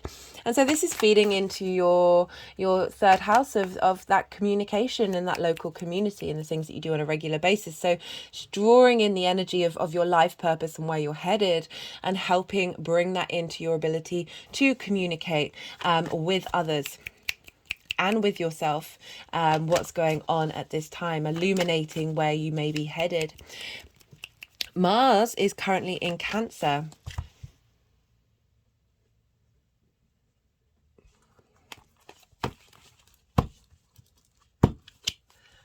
Yeah, these cards are pretty resistant to come out for you, Leo. What's going on? Mars is in Cancer. And this is in your 12th house, your hidden house. It's the house of mysteries. And so Mars is helping you understand and connect to your emotional responses. The hidden parts, the hidden, this is not only the hidden traumas that we have, the hidden constructs of who we are that can be brought about by spells and trauma, but also the hidden parts of your soul. This is also a house of magic. It is that which is unseen, the occult. This can be a space for depression and loss and grief. And when these feelings come up, we're here to sit with them and see what Mars wants to say and how you want to take action. And so all of this 12th, this hidden house, is feeding into your 9th house of how you see yourself in the world. So how we see ourselves in the world can be based off of trauma, can be based off of spells, words are spells, things that have happened to us, things that have been said that have made us feel not connected and not part of something. The 12th house can be a difficult house. It can be a very intimate part of who you are that you don't necessarily share with others. You don't necessarily have integrated to the rest of your being. These mysteries, these hidden things, getting to the root of them is being the motivation and drive that you're having with Mars moving through that sign, is helping. I've got 2 10s here. Completion energy. That's feeding into your 9th house perspectives. As I said, we may have a misconstrued idea of who we are and what it is that we are, and how that affects how we learn, how we grow, how we understand who we are in the world, and perhaps making you highlighting where you may have felt small, and bringing that energy into that Chiron Sun conjunction that is helping heal those wounds. Those hidden wounds, even more hidden wounds. And that is feeding into your ability to know your own voice and bring that into balance with the social dynamic. Right. So that's the energy that's going around right now. I'm pulling cards for 3 piles. So the first pile is for, it'll be late tonight today. The energy will still be around. I still think it's appropriate. I said in the introduction, this is for when Uranus is exactly at the same degree as the Taurus full moon eclipse that we had on the 8th of November 2022. That was a very powerful eclipse because we were dealing with Uranus and we were dealing with Saturn. And so Uranus was retrograde at that time, which means you've been, and this was in your 10th house of your career and your life purpose. So you've been revisiting and going over, whoa, Leo, what's going on with you? You've been revisiting and going over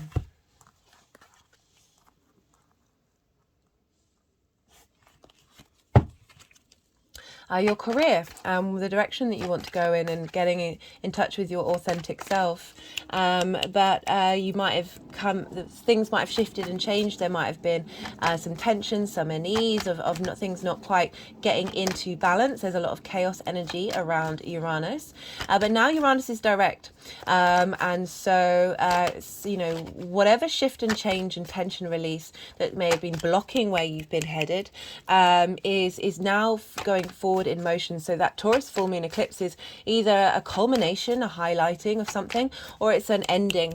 So it can also be both. And so Uranus moving over that exact degree is activating that eclipse and bringing in that energy of your sense of value in your career, as well as releasing energy that may have been blocking you. And allow, you know, Uranus is the maverick of the solar system. Its axis is horizontal rather than vertical. All its moons are in retrograde, but you know, it's just doing what it's doing. It's not bothered by, you know, me saying that it's the oddball. It doesn't care. Its north pole points towards the sun, which I love, because it's getting you to redirect yourself to your authentic light. So whatever energy may have been around that may have been difficult to work through, it's all helping you get into touch with you being okay of being yourself in where your life purpose is headed, how the outside world sees you, really getting it to be comfortable with the full illumination.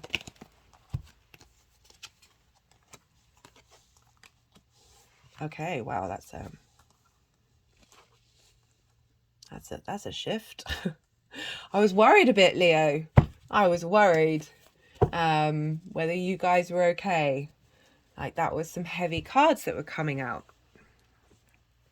So, right, so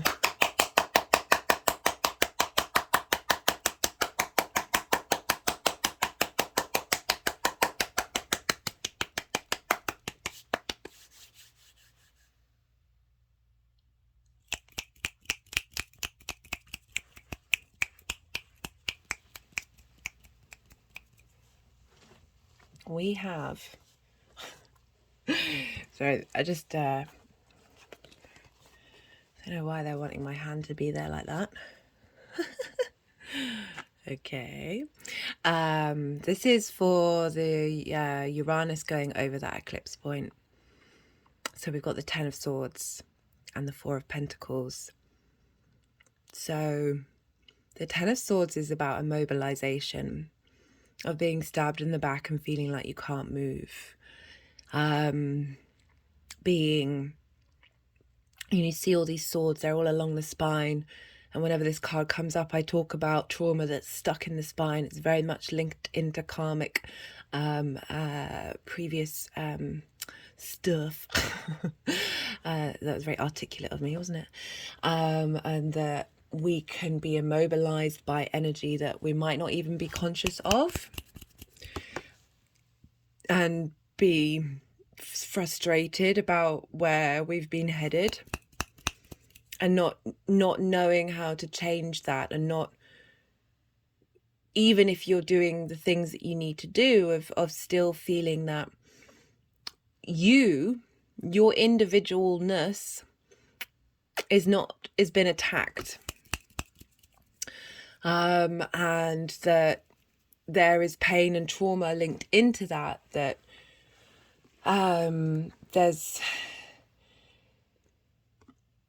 there's just those blocks that are there, that can feel like you're never going to be able to get out of that space. My hand has just gone to my third eye. But if you look at the skies, the clouds are clearing and the sun is rising.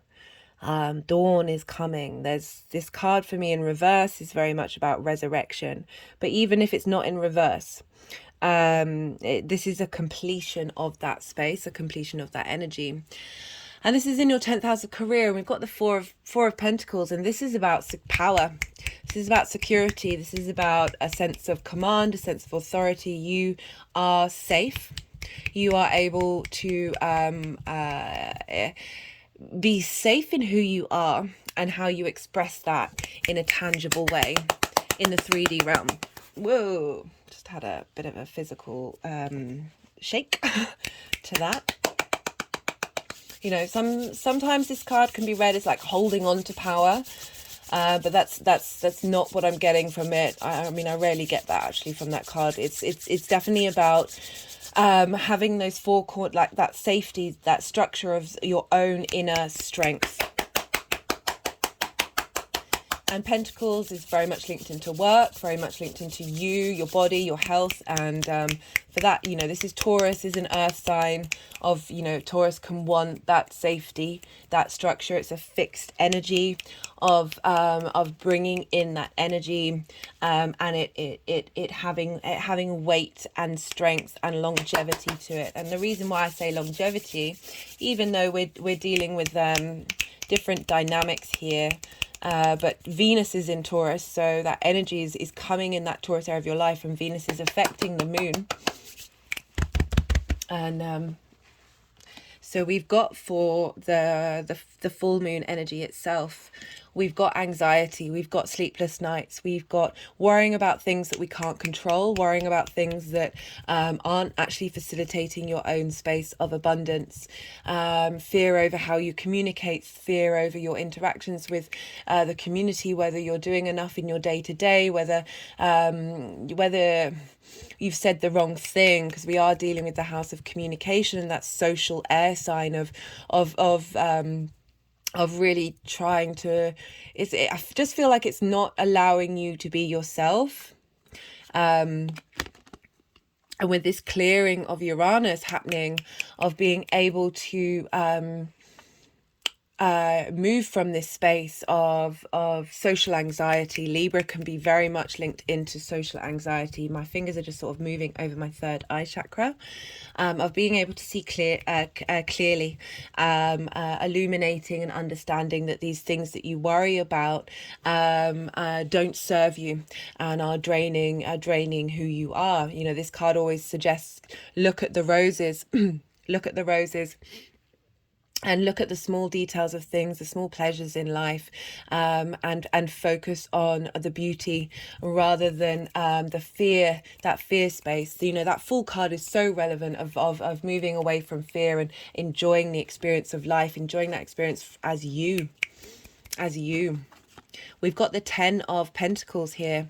So this is about legacy. You know, we've got Pentacle energy, we've got Earth energy here. This is about long-term legacy of bringing the mundane and the spiritual together. If you see here, the figure has got lots of symbols on it, and these figures are very simply addressed, and it is bringing the 5D and the 3D together, and in harmony, in balance, and being able to create long-term legacy for, you know, every area of your life on the tangible space. So you know, those big picture philosophies, that interaction, that healing that you have of your place in the world, where you may not have ever felt that you could have had this security or be part of society, and what you're doing is forming long-term legacy, that this is getting shifted and cleared.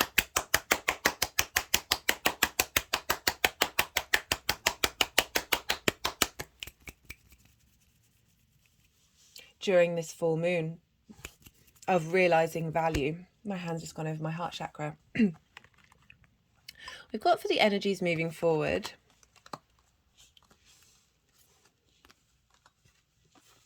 okay,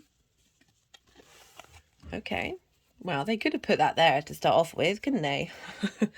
There's a 9 of Wands is very much, and this kind of makes sense with the messages that are coming through of you feeling like you're on the defensive. You're either anxious about what you're saying, or you're worried that you're constantly having to prove your sense of self and who you are.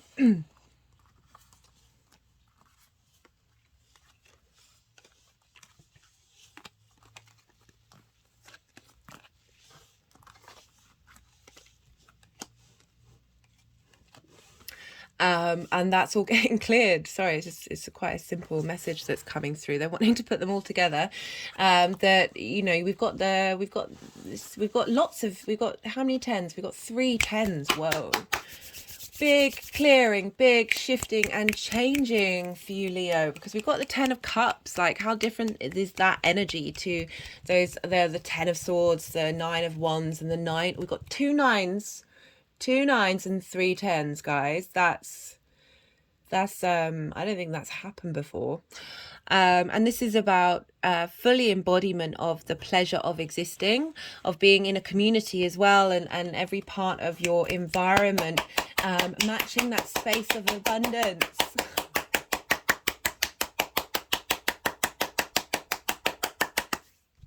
Well, that was quite intense, Leo. I was worried for a second. The Leo risings that I've interacted with that Mars moving into Cancer has really sort of felt like the wind has been taken out of the sails, and like it's been a bit disorientating. And it's nice to see that there's some strength coming through. There's some strength coming through. So I'm gonna pull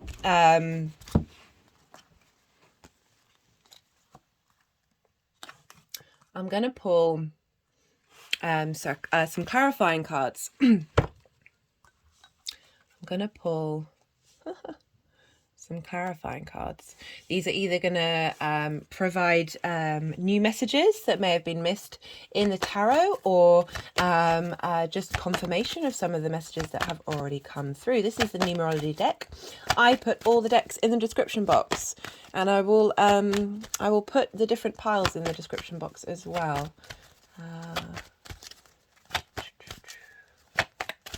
And the crystals that I have got physical activity.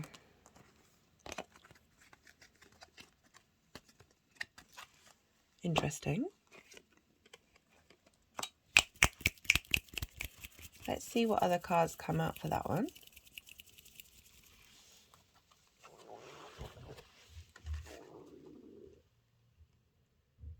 It's just gone over my heart chakra.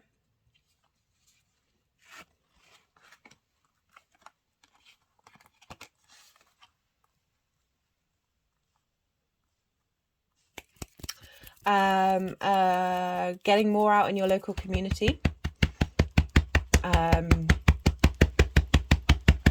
The way that you communicate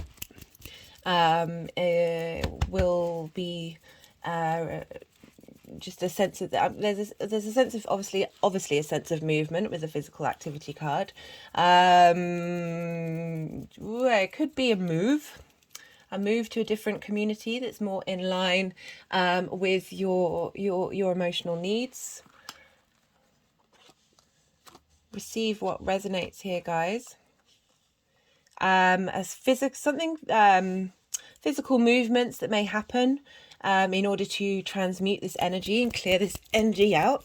And as I say that, I'm shaking. Yeah, interesting. I'm going to pull some other cards to see if there's any further clarification on that physical activity, because we had a similar thing with the Virgo reading where the message the core message took a little while to come out. It doesn't mean that what's being said, it might still be relevant to some of you. We're a nuanced group. So this is the First Light Tarot. This is a deck of major arcana, question cards, statement cards, and other keyword cards. I thought that deck was being funny. They were like, no, not yet.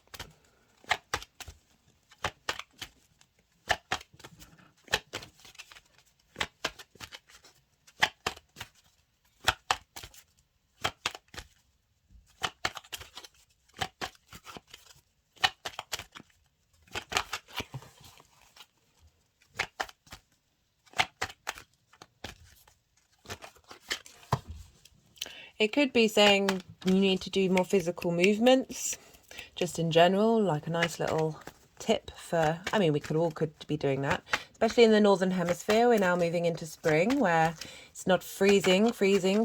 So there's more inclination to be a bit more physical, getting out in nature, spending some time moving the body,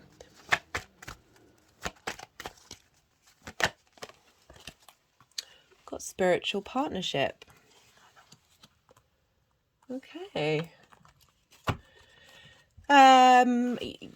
As I said in the introduction, I read it on an individual level of getting into spiritual partnership with your voice. My hands are sort of over my throat chakra right now, of really being in union with the core voice that you have. But we're also dealing with the local community of being able to bring your messages out into the local community and be in partnership with your day-to-day. You know, the things we do on a day-to-day basis. That can be physical exercise. Could be as simple as that, that gets your body into harmony. Because the 3rd house squares your 6th house of health, routines, and work. It can also be that you may meet someone in your local community that brings about a sense of spiritual partnership. This does not just have to be romantic. This can be friendship and business as well. This trines your 7th house. So lots going on here. We've got the future card come out.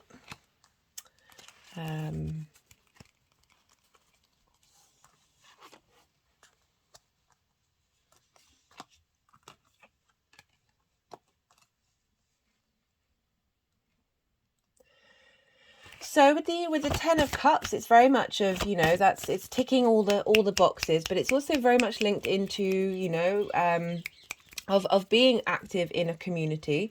We are dealing with the 3rd house of your local community, and as well as the sort of foreign lands, foreign travel, that sort of expansion of your perspectives and how your community is, that maybe taking up and doing doing more things and tasks that are integrating your emotional connection to what it is that you want and how you want your life to be embodied.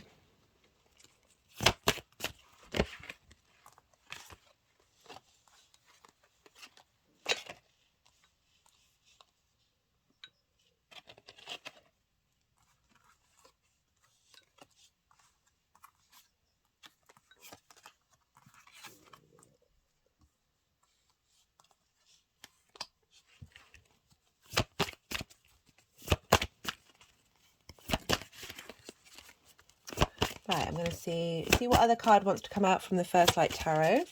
As I said, it's got major arcana in there, and in my usual longer readings, I tend to pull at least until the major arcana comes out. Messages, an open mind. You know, I was saying doing that physical activity might help release some energy, and through that that energy can also come along with ideas and thoughts that you have at the same time that help you heal on a cognitive level whatever stuck energy and stuck trauma that you have in your body. My body's now shaking. That then gives you, I've got Justice, the Libra card, decisions, evidence, thinking, verdicts, things being right, things rights being wronged, imbalances being put into balance, being able to think clearly, communicate clearly from a space of compassion and understanding. But I'm getting a sense of your sort of a strength in not only well, that's work, you know, this was the Uranus of the work, but it's also your body as well, and your health.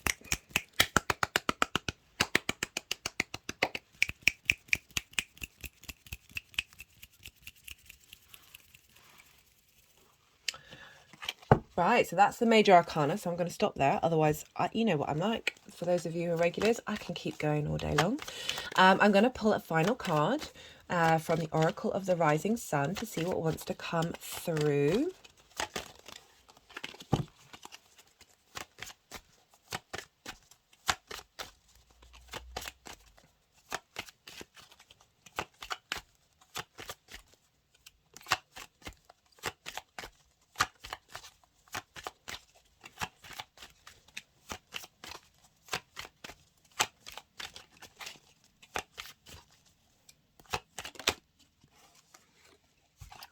Originality. This is Mercury in Aquarius. You have Aquarius in your 7th house. But I'm getting the feeling with that, you know, what I talked about, that Uranian energy of opening up and bringing you out of your fear of your space, of how you speak and how you communicate, and allowing you to be able to, we are all original, every single one of us is a unique version of the universe, and being able to express that fully, very much feels that the energy's coming through, and the more that we do that, the more, as I said, our vibrational frequency comes through, and we are open up to the abundance of the universe.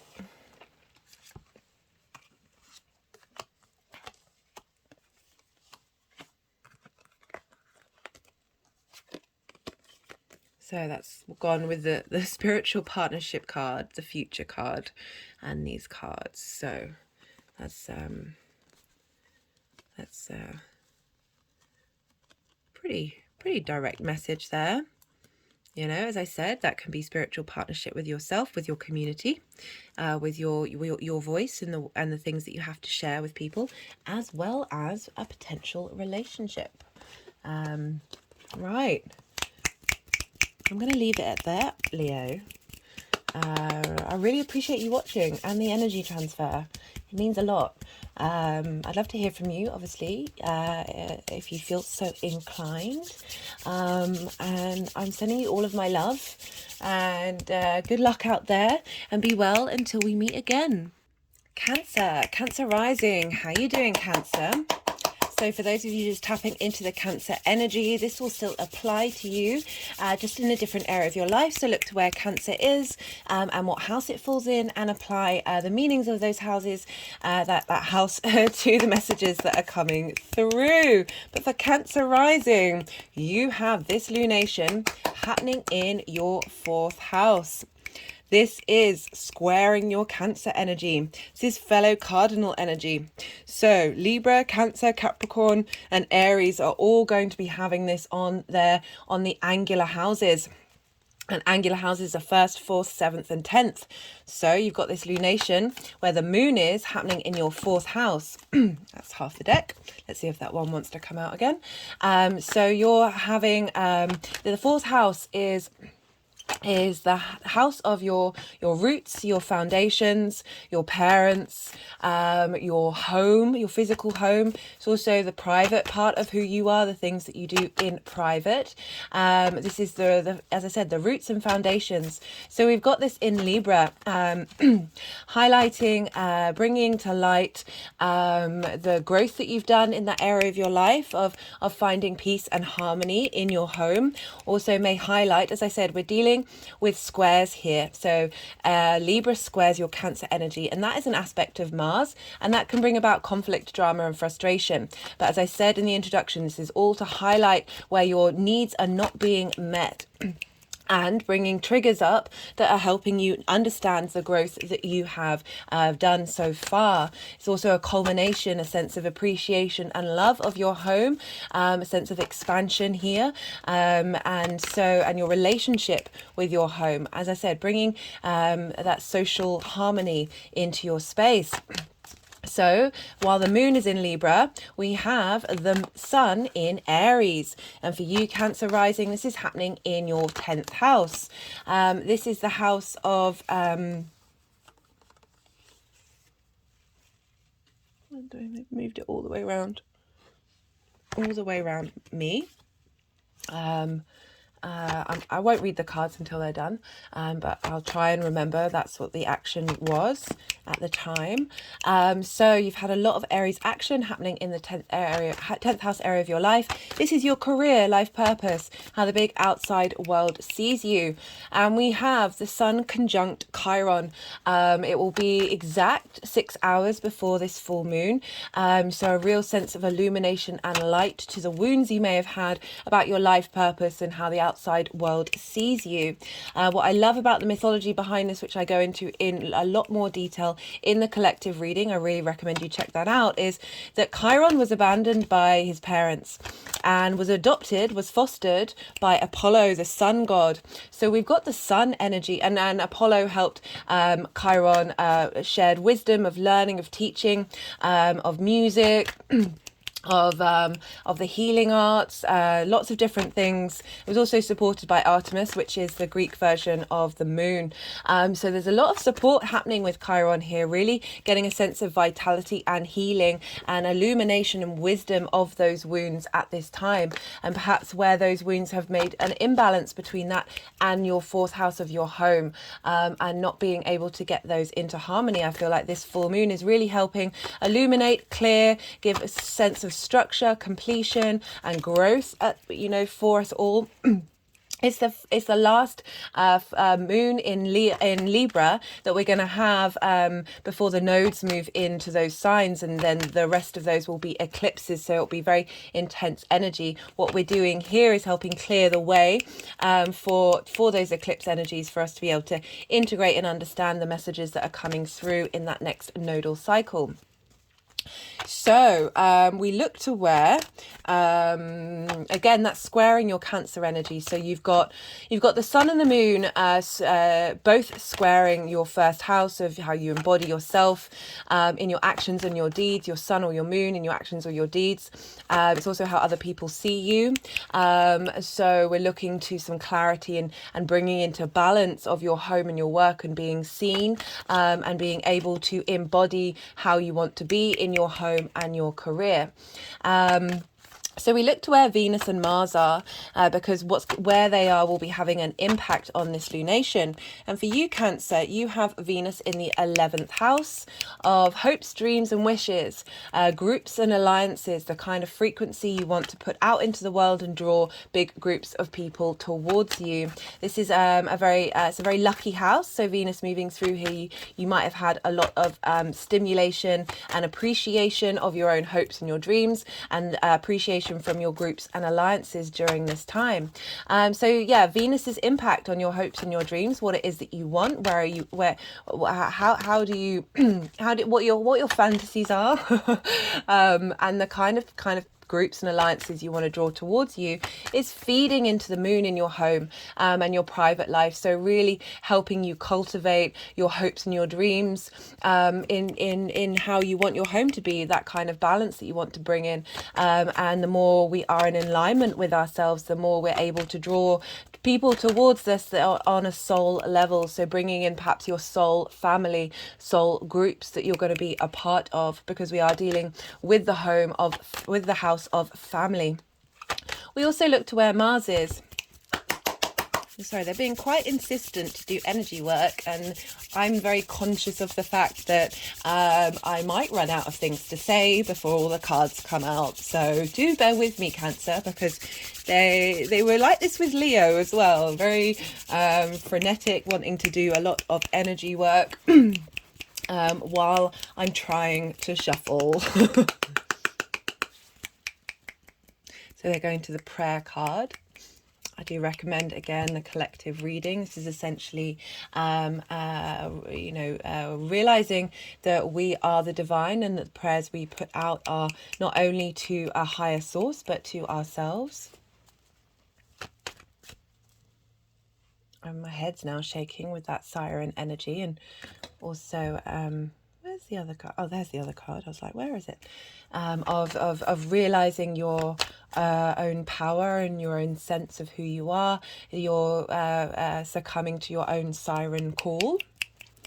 Perhaps a very creative time, this full moon, to do things in your home that bring in your hopes and your dreams, your manifestations.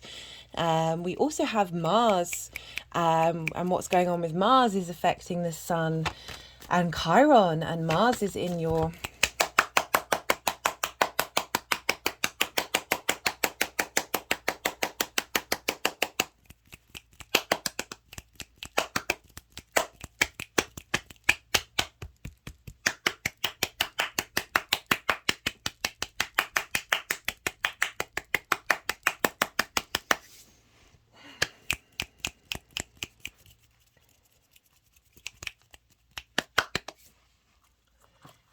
I'm just been musing that. So Mars is in my 12th house right now, and you know, which is Cancer, which is where it is in your first house. And a lot of the channeling that I do through my body happened when Mars entered my 12th house of Cancer in a 12th house perfection year. So I'm just wondering if that's why they're being particularly rampant with you, Cancer, because, you know, I'm connecting to your energy. And that's where Mars is, so it's being a bit vocal. As I was saying, Mars is in your house, in the sign of Cancer. Oh my God. Can they just let me shuffle now?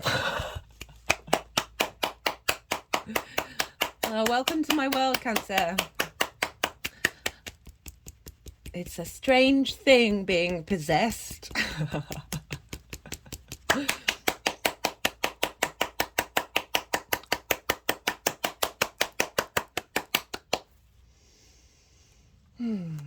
Right, let's try this again. No? Okay. I'm very impatient, Cancer. I am also aware of taking up your time. And it's not something the energies are particularly aware of. Well, they are and they aren't. Space and time, not necessarily a thing. So this crystal came up. This is, oh goodness, how do I say it? Oh, I can't remember it. It's in, where's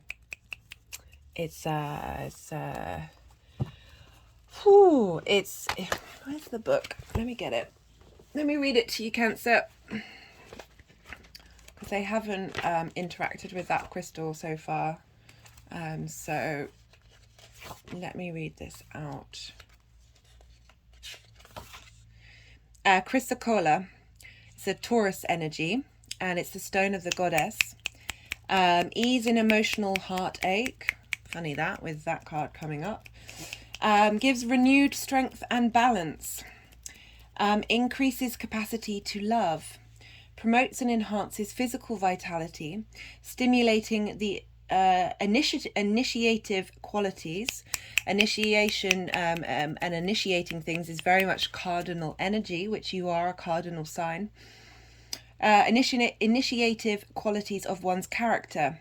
Helps release the distress culminating from negative emotions. Gives strength to balance in expression and communication. Okay, so seems like Cancer needed to hear about that. Yeah, Mars in Cancer in your first house can give a lot of motivation. You're really able to connect in the things that the drive and the actions that you take are really connecting to your emotional space, your emotional needs. And it's, you know, the first house is very much how we embody ourselves in our actions and our deeds. So with Mars, you're able to be a little more connected into that space and be able to respond in the things that you do with that stimulation of Mars being in the first. So it's a very receptive sign. You might feel very invigorated by Mars being there. And helping give you a sense of understanding of your motivation and drive in who you are and how others see you. It can, as you know, it's also linked into your body and your appearance, just having a bit more energy. Even though it is in a yin night sign, that is a sign that you are obviously very familiar with. You are ruled by Cancer, or your rising is ruled by Cancer and ruled by the moon. So these lunations tend to have a more of an effect for you Cancer risings. And so we're getting a lot of this, how you're embodying yourself and who you are.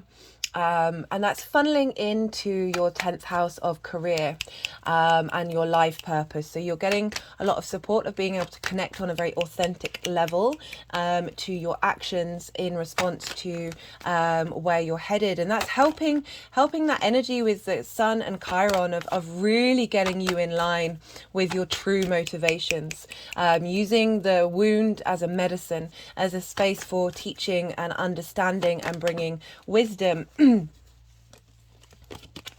and strength courage to you being able to take action in the direction of your career, but the focus is in your fourth house of your home. So I really feel like it's a bringing about of a sense of creativity in your home life that's going to have an impact on your career and how you embody yourself.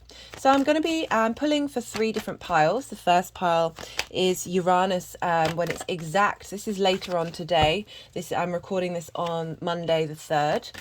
This is the moon's day. So very appropriate that I'm doing the full moon 12 all signs reading on this day. And so Uranus was retrograde and conjunct the moon at the Taurus Full Moon Eclipse that happened on the 8th of November 2022. And you have Taurus in your 11th house of hopes and dreams. So it was retrograde at the time, so you may have been revisiting and going over them. The culmination of the Uranian energy has taken a while to build up and manifest. For some of you, it might have been very instantaneous, but I did say at the time in that reading to look to the full moon in Leo, which was squaring that energy. So maybe go check that video out. And then we also, which I didn't realize at the time of recording that Taurus full moon video, that all of Venus's main aspects that she's making in Taurus, and she rules Taurus, is activating those eclipse points. So you might have seen some culmination as well with her journey through there. But I wanted to check in. I was going to do a separate video for the Uranus being at that exact point activating that eclipse, but I haven't had time, so I thought I'd bring it in. And it's happening a couple of days before this full moon in where Venus is, and Venus is having an impact on the moon itself and therefore what's going on with Uranus is impacting Venus as well, so that energy is all being transferred.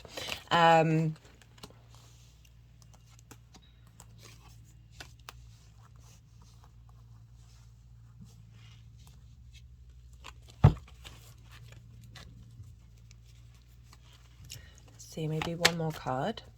Also, Mars is in the moon's ruled sign, so what's going on with the moon is also impacting Mars, that's then impacting your 10th house. So we're really being focused on where the moon is right now, and so yeah, as I said, really highlighting perhaps getting some wisdom and understanding from your ancestors, a sense of clearing out, bringing some social harmony to your lineage.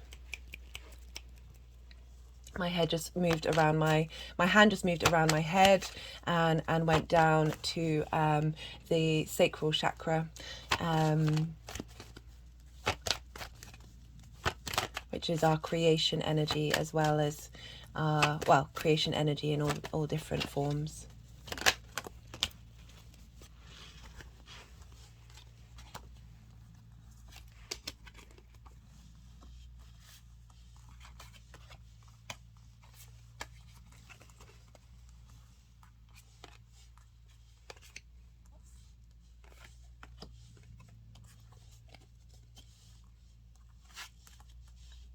Okay, so Cancer.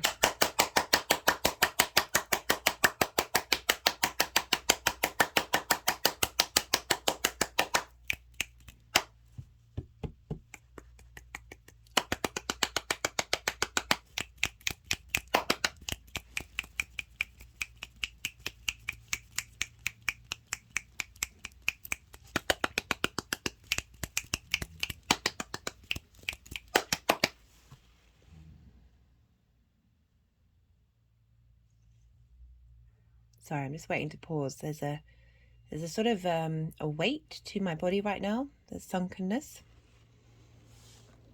Okay, so we have for Uranus moving over that eclipse point. It feels like you've been on a journey. You've been perhaps leaving a space that is comfortable. I always link this into habits. Like, habits feel comfortable even if they're not very good for us. Of reevaluating your hopes and your dreams, and going on a journey to raise your perspective and raise your understanding, like raise the level of your hopes and your dreams. Oh, shaking. And then we have for, you know, the sort of the energy of where this is headed with Uranus is the Two of Cups. This is beautiful.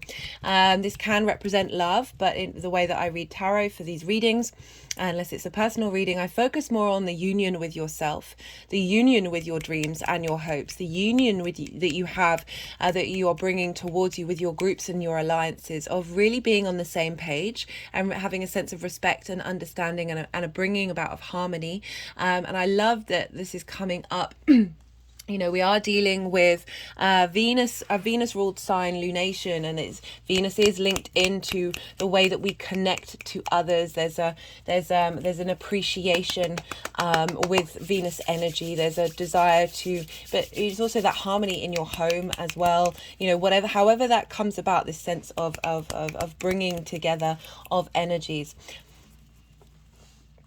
It could also be, if you have your hopes and your dreams of finding someone in that union, that is very much also a possibility. But as I said, I do try and focus more on the inner work, as the more that we are in union with ourselves, with the feminine and the masculine, and we've got this lion with wings here representing spirit in the 3D realm. And this is a caduceus, so this is about healing. Is it caduceus or is it? I really should know how to learn how to say that word. Bringing together a harmony of union of self and spirit. So we have, for this full moon itself, the energies of the full moon, we've got the Three of Swords, and this is when the card wanted to go all the way around me.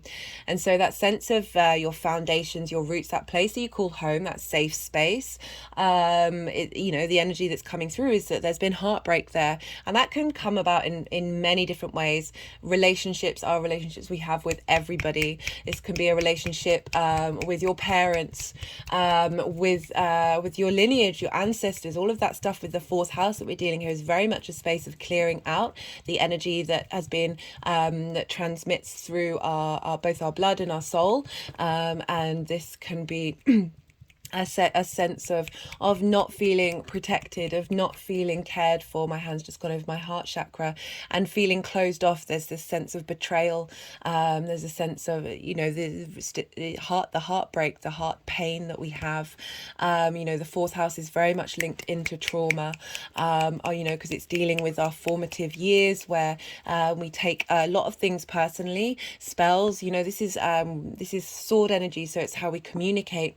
Sometimes people can say something to you at a certain time in your life, particularly the early years and our teenage years, that you don't even necessarily remember, but it's like a spell on your heart, it's a spell on your emotional body, and they might not even have meant it at the time. And this is, it feels like there's a release happening here because of the cards that have come up. We've got the Queen of Cups, which is nourishment, deep emotional nourishment and support and care and love, and being able to feel that in your home, in your space, clearing that energy, supporting and giving emotional nourishment to all of those energies that may have blocked you from really understanding your life purpose and where you're headed, of that 10th house, the wounds that are there that are polar opposite that fourth house of your home, which, as I said, it's a very private part of who you are. It can really be linked into childhood trauma. And I love that the Queen is coming through, this sensitivity of being able to hold space for these feelings, of being able to feel that you are able to nourish your needs and have your needs met.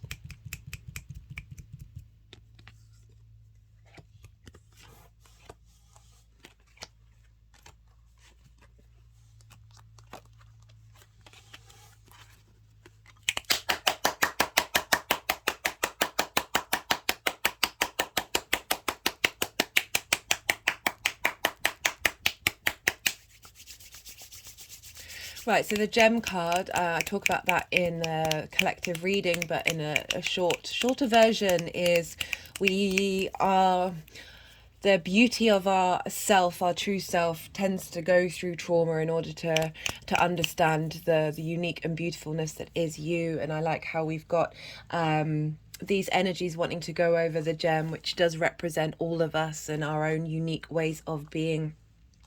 And we've got the We've got the Three of Cups here, which can mean that you're spending time with loved ones during this full moon in your private life, but it also can mean a union of those energies that I talked about, your ancestors, your lineage, that space, those foundations that you have of that clearing that's happening is smoothing out the energies, bringing these energies all together in celebration of who you are and where you've been and what you're doing, not only for yourself, and restoring your sense of equilibrium to the home, but you're doing it for all of the connections that you have to the past and different frequencies, different dimensions, is bringing those into balance as well. This is a big time for karmic clearing. I love this for you, Cancer. We have, for the energies moving forward, very, very positive cards. We've got the Nine of Pentacles, and we've got the Seven of Wands. So the Nine of Pentacles, very independent energy, being able to make your independent decisions. So I'm getting like that clearing of that karma, of that stuck trauma that we've had that tends to affect how we are able to make those decisions. You know, they've just turned the card over where you're not actually independent. You're not actually able to make the decisions based on your soul's essence in this beautiful framework of a 3D body that you have. But this clearing coming out is the reason why she's there. She's hanging out in her garden talking to the birds. She's made the right decisions in order to create this safe space, create this desire, this harmonious home, from being able to prioritize herself. You know, sometimes Libra energy sacrifices the individual for the sake of the collective or the social, and this is definitely leaning into the balance of what we need in order to create that social harmony, is to be able to make your own independent decisions. And then we've got the Six of Wands. This is a victory card. This is and again, because we're dealing with the fourth house, and I always bring this up because it feels so important that it might get missed. This figure is being celebrated. They're on the horse, they're the individual, but the actions that were taken were part of a collective whole. There were other people involved, there were other energies involved, and then they're all going off to celebrate the celebration of the victory of however this manifests for you. But for me, with this fourth house, it's all your ancestors, all your past lives cheering you on. They're all working together to help bring you this individual form. It's also all the different aspects of the universe, and we are the individual form of the universe, of really bringing it all together and celebrating, you know, the journey that you're making.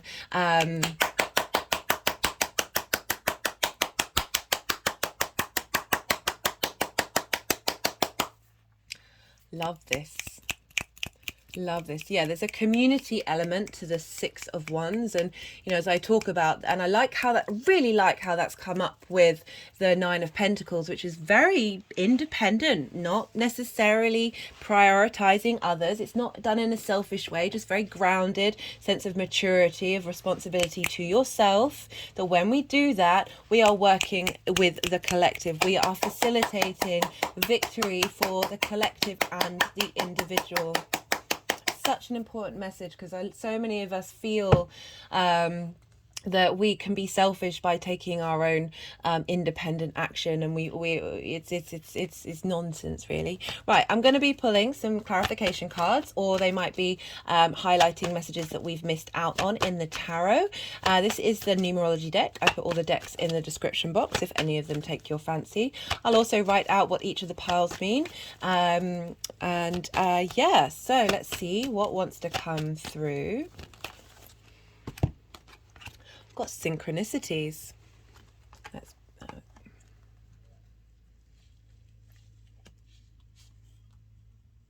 you know, so I've put a post in my community on the community page as well as my Instagram about synchronicities, and it's not always just angel numbers or universe numbers, however you want to look at it. That it's when the universe mirrors back to you, and it's not just about your space, it's the people that you're around. coming into your life with energy, and then you interact with that energy following afterwards, of realizing that we're all connected in this thing, that we're all here to weave in this tapestry of union, of this space of abundance. Like you know, as I was saying about these heartaches, it might not even be your own heartache, it might be manifestations of, because we're dealing with the fourth house, that things may crop up that are highlighting the journey that you're on and where you're headed, and the healing that you're doing around this time. There just might be a little bit more magic in the air that's helping you understand the situation. My hand's just tapping on my forehead. And through that clearing is bringing together, you know, people that are in harmony, maybe events happening around the full moon that feel very synchronistic with others, that is letting you know that you are safe, and that there is that social harmony that with Libra in the fourth that you can really crave. We've got relationship change. You know, that relationship with the trauma, the relationship with your home, that space of safety, you know, with the ancestors, and going on this new journey. We're all going, you know, with the Fool card coming, we're all going on this new journey. Relationship with yourself in your private life. My hand's just sort of stopped over, sort of in between my heart chakra and the throat chakra, moving to the heart, solar plexus, back of the solar plexus, back of the heart, back of the throat, front of the throat. So I always link back to the heart again.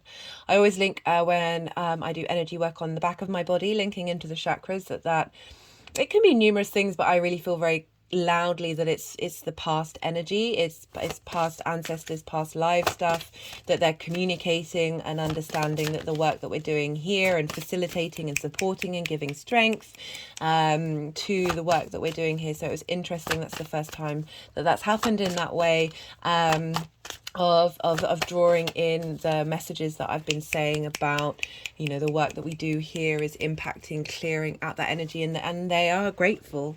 They are grateful. My hand's just gone between my third eye and my crown and back to my heart. Right, this is the First Light Tarot. This is a mixture of major arcana.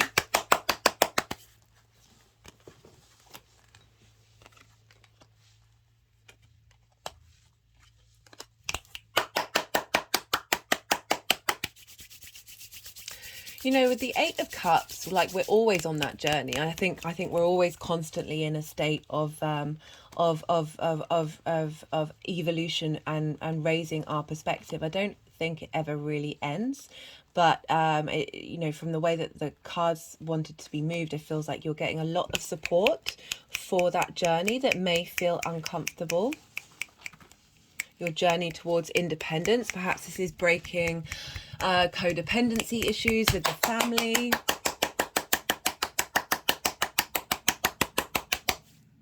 Cool. And whether they're still around right now, it's more that they're ingrained in your unconscious. I just had I don't know if you heard that cat screaming just then. It's what happens in the lead up to full moons. Just had some energy come into my body and released. You know, regardless of whether you might have done a lot of work with your parental figures that are still on an unconscious level, that these are still having an impact on you. I mean, we all suffer from this. I've got the Justice card. I clear these decks for every reading. This has come up before. This is the Libra card and for me it's very much rights being wronged, bringing in that sense of harmony, that sense of balance, that is facilitating equity coming through, and being able to see clearly and being able to make decisions as well, with a clear mind. So I'm going to pull a card from the Oracle of the Rising Sun. So this card has also come out before. This is originality. This is a Mercury card, of being able, you know, we're all, it's, you know, it's leaning into, I'm going to pull another card because that card's come out before, of leaning into the fact that I like that card's come up a lot with this Libra of, like, as I said, Libra can sometimes smooth things over when what they need to be, well, that is part of their original framework, but sometimes it can lean too far, where you lose your voice, lose your desire to have opinions, and to be able to state them comfortably. So I like that that's coming up.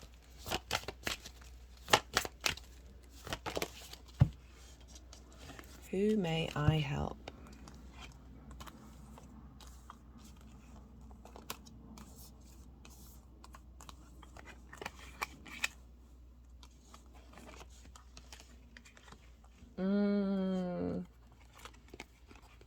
Your heart, the pain.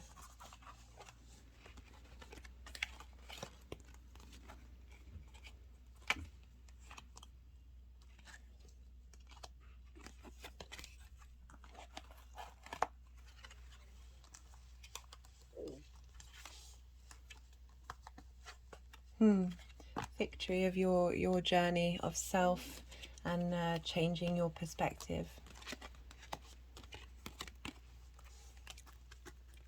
Yeah, perhaps when you're out with friends or people that you love and you care about, there will be things happening that are highlighting the change and the growth and the switch of vibrational frequencies that you're going through at this time.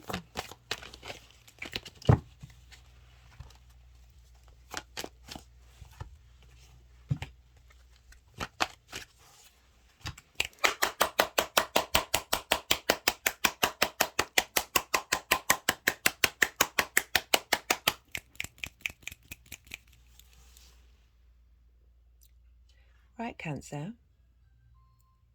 I think I might leave it at that. I did say I wanted to pull another card for you from the Oracle of the Rising Sun, but they don't seem to want me to do it. For those of you who are regulars, you know that I get quite card happy. No, I just want to do some energy work, guys. I'm sorry. No, I do know that you appreciate the cards and you probably get more out of the cards than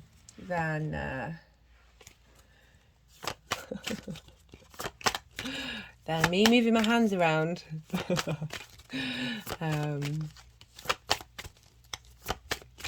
But no, they wanted the First Light Tarot instead. So, final message for Cancer.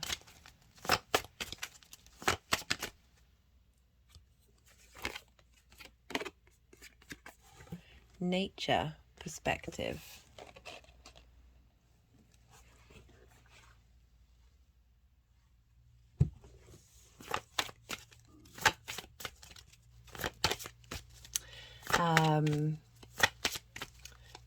It's just a shift in environment into what is actually natural to your soul, and how that can reverberate out into other areas of your life and the people around you.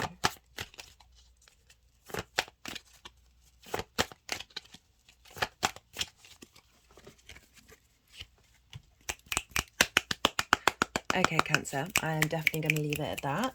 I really appreciate you watching and the energy transfer. Good luck out there. I'd love to hear from you if you feel so inclined. But otherwise, be well until we meet again.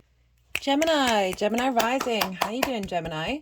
So for those of you just tapping into the Gemini energy, the messages that come through will just be relevant in a different area of your life. But for Gemini rising, this is happening in your 5th house. This is a fellow air sign. So this is trining the Gemini energy. Regardless of whether you have the rising or not, a trine is an aspect of Jupiter. Jupiter wants to bring about wisdom, elevation, a sense of generosity, expansion. There's a real ease here. They're the same sign, so they're sharing resources. So there's just a sense of inspiration. It's a free-flowing energy happening to your Gemini energy. And so Sorry, I do have to preface that the energies of being pretty rampant about wanting to do the energy work, and I do appreciate that you might not prioritize that part of the channeling, and would rather that I just get straight on to shuffling, but we'll see how they behave today.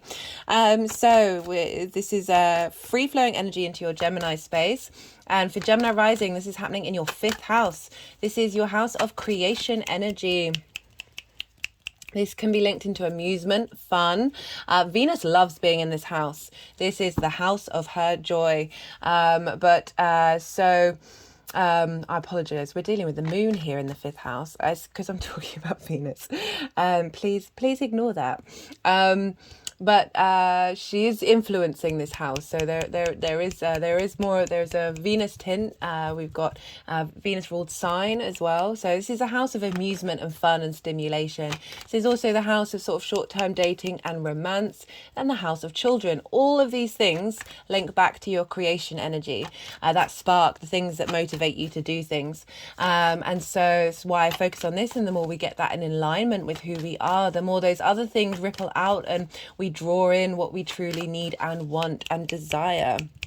So the moon being in here, a full moon, a culmination of how you understand your creation energy and illumination in that area of your life. There can be triggers coming up, as I say in the introduction, that are just here to let you know of the work that you've done or the things that need to have more illumination put upon them.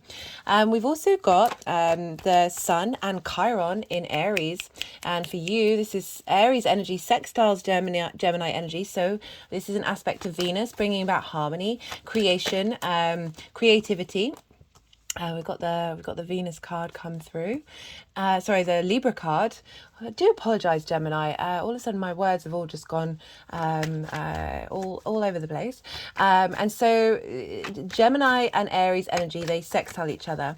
Beauty, appreciation, value, connection, relationship, but in the way that what is it that we get pleasure from connecting to? A sense of appreciation, beauty, and creativity. So that's the energy from Aries to Gemini. So you've got these really beautiful energies feeding into you. So sextiles and trines are very inspirational, very creative energy, very easy, beautiful. You're more in your flow with this kind of energy. And so Aries is in your 11th house for Gemini rising. This is hopes and dreams, friends, groups, and alliances.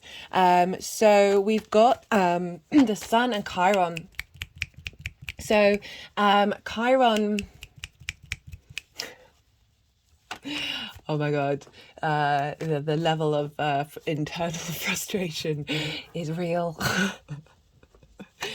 Just let me shuffle, guys. I really need to accept this. I'm working on it. I really am. Anyway, Gemini, so you've got the Sun and Chiron in your house of hopes, dreams, and wishes, your groups and alliances. Been a lot of energy's been there. My hands are over my heart chakra right now. And groups and alliances. Sorry, I just had to pause to drink some water. And so we've had a lot of action with Aries for all of us, and Jupiter's still there bringing about wisdom and elevation, and we've got this connection with the Sun and Chiron. And I talk in the collective reading, which I do really recommend because I go into all of this stuff in way more detail. That in the mythology, because Chiron is, for those of you who know, is the wounded healer. It's a very potent part of our chart of where we have a wound that might not feel like it's ever going to heal. And so Chiron was abandoned by his parents and fostered by Apollo, the sun god. So we've got the sun, the energy of that, and Apollo helped teach Chiron healing, music, all sorts of things, as well as the moon Artemis helped teach Chiron. So we've got both of these energies feeding into Chiron at this time, giving it such nourishing support, such illumination on an unconscious and subconscious basis that the wounds that we may have felt are really getting such healing space here, such a sense of completion, of bringing things into balance, with that moon being in the sign of Libra. And so I really love this for us all, that your hopes and your dreams that you feel like perhaps haven't been able to manifest, not being able to be your individual self in your groups and alliances, all of this is coming together to help you get in line and get rebalanced with your intuitive, creative energy, with the moon being in Libra. Because we're dealing with Venus and Mars, we look to where they are, because what's going on with them and what houses that they fall in is going to have an impact on this, on the sun and the moon. So Venus for you, Gemini rising, is in your 12th house, your hidden house. This can be a difficult house to access, to understand, to work through. It's the house of mysteries. So it's the house of all those hidden constructs of who you are. That can be trauma based. It can also be the true essence of your soul. It's also the house of magic and the occult, that which cannot be seen. This can be a space for depression, loss and grief, isolation. Venus moving through here has been harmonizing, though, harmonizing all those eclipses you've had in that sign, and really bringing things into a sense of cohesion and a sense of balance. And all of this, I love this energy of this ease, this appreciation for those hidden parts of who you are, is feeding into your creative energy.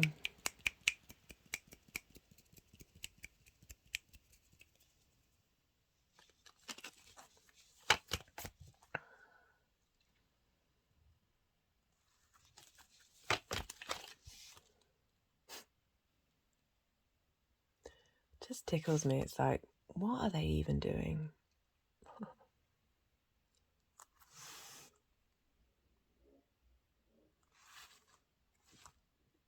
Sometimes it does make sense, and other times it's like,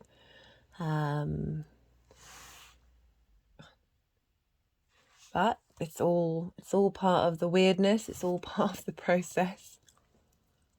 Just had energy come into my body.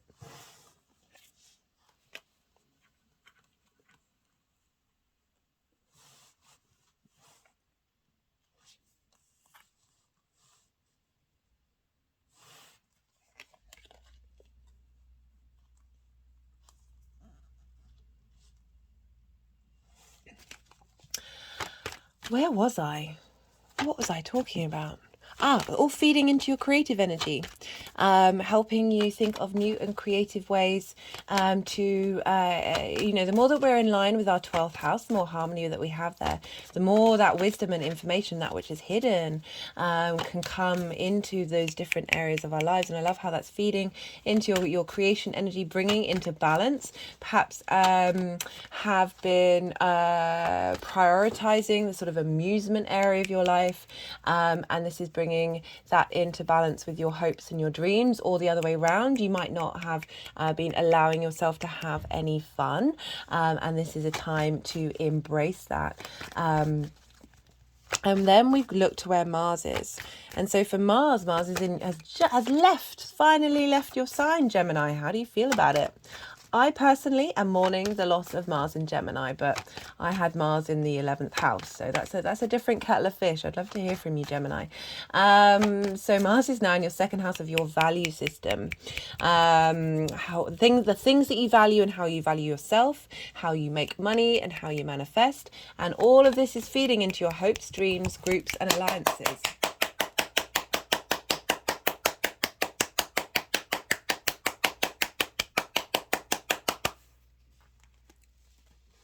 And so the strength and wisdom of Mars, and getting you in touch with your emotional motivation, getting you to understand what it is that you need to defend about you and your values and your sense of value of yourself.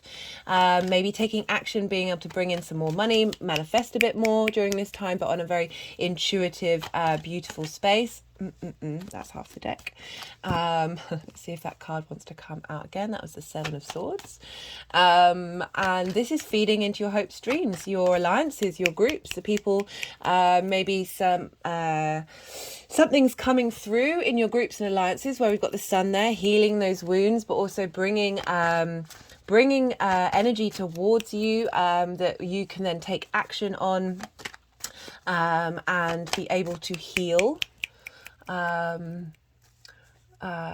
through, because you were dealing with Mars in Cancer, which is also linked to the moon, where the moon is. So what's going on with the moon is impacting Mars. So your creative way, your unique way of doing things is feeding into your value system right now, and feeding into your actions and your embodiment of those actions, and your drive and the where you're headed is then feeding into that Aries area of your life, of where the deep wounds, Chiron, it'll be exact with the sun 6 hours before this full moon. So it's a real quick boost here happening here, and then having that full moon culmination just after that exact conjunction is really quite powerful.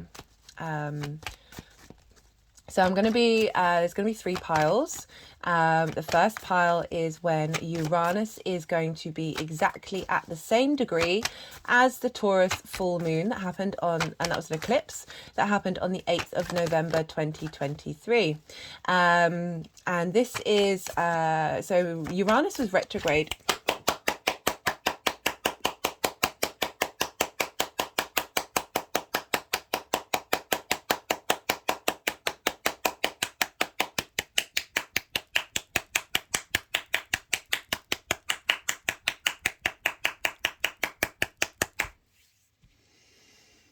Okay, guys, okay.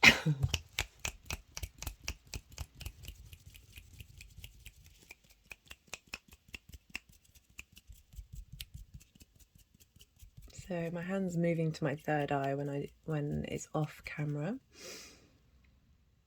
You know, I'm talking about the 12th house, the hidden house, with Uranus. And so Uranus was retrograde at the time of that full moon. That represents a culmination and also an ending of things, of a culmination of the work you may have been doing in that 12th house, an ending of the way of getting rid of structures that didn't serve you anymore. Limiting beliefs is often found in the 12th house. It can be a space, as I said, of depression, of anxiety, of you know, you're contemplating and questioning yourself in this house. And I said at the time that things might not manifest from that eclipse until Uranus hits this degree point, but it seems that also around the full moon in Leo, because that was squaring the eclipses, and squares bring things into reality. But also Venus has been moving through there, and I didn't know this at the time of doing that Taurus full moon, but every aspect that she was making in Taurus was aspecting the 4 eclipses that we had last year. So she's really been smoothing things over and bringing in a sense of harmony. And I love how this exact point of Uranus now direct, so being able to take action rather than revising things, perhaps a clearing out of those limiting beliefs that are now getting you more in touch with your authentic self. That I love that this is happening just before this full moon that we're having, which is the last Libra moon that we're going to have for a while. That isn't going to be an eclipse because the nodes are moving into Aries and Libra in July. And so this is a very potent moon to work with, to understand what sort of direction we want to move with when the South Node moves into Libra. So I like how we're getting a lot of support from Uranus, really wanting you to get in touch with your authentic self and not feel judged and not judge yourself for the fact that you are a unique individual being. And sometimes we can get pretty tribal. I talked about the shadow of the tribal energy in the collective reading, that it can make us feel like outcasts. It can separate us, and I think that's just, you know, I want to swear, but it's just nonsense. The more we are in touch with our authenticity, the more it benefits the collective. So, you know, it's not surprising that we're, as a species, a bit stunted. We're also wonderful, don't get me wrong. Don't get me wrong on that one.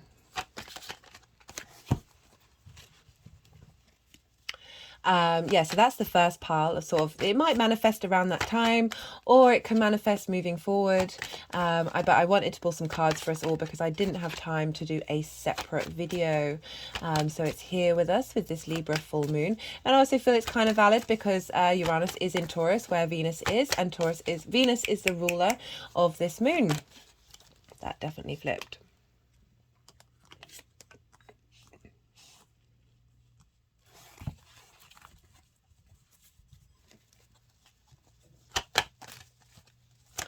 And then we've got a pile for the energies of the full moon itself, and then a pile for how these energies are going to be moving forward and manifesting in your life.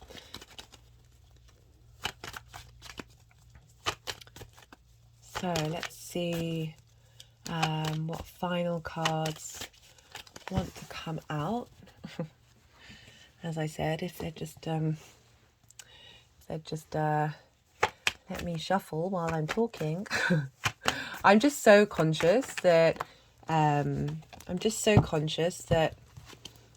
is a space that where your time is being used, and I'm aware of. Okay, so that was at the bottom of the deck a second time just now, and I was like, oh hey.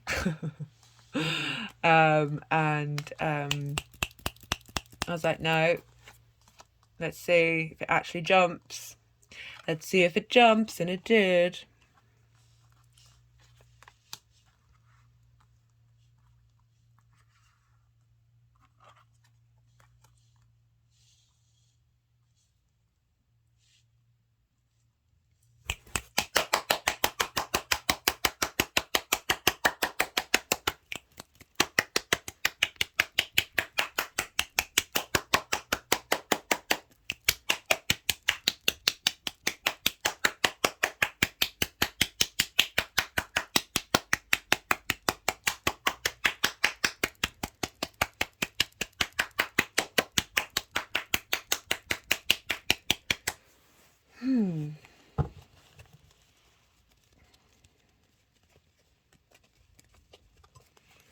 Right, so we've got for Uranus, the conjunction Uranus at the exact degree of that eclipse. We've got the Star and the Victory card. I like this combination for you for the 12th house. So the Star is about deep transformational healing.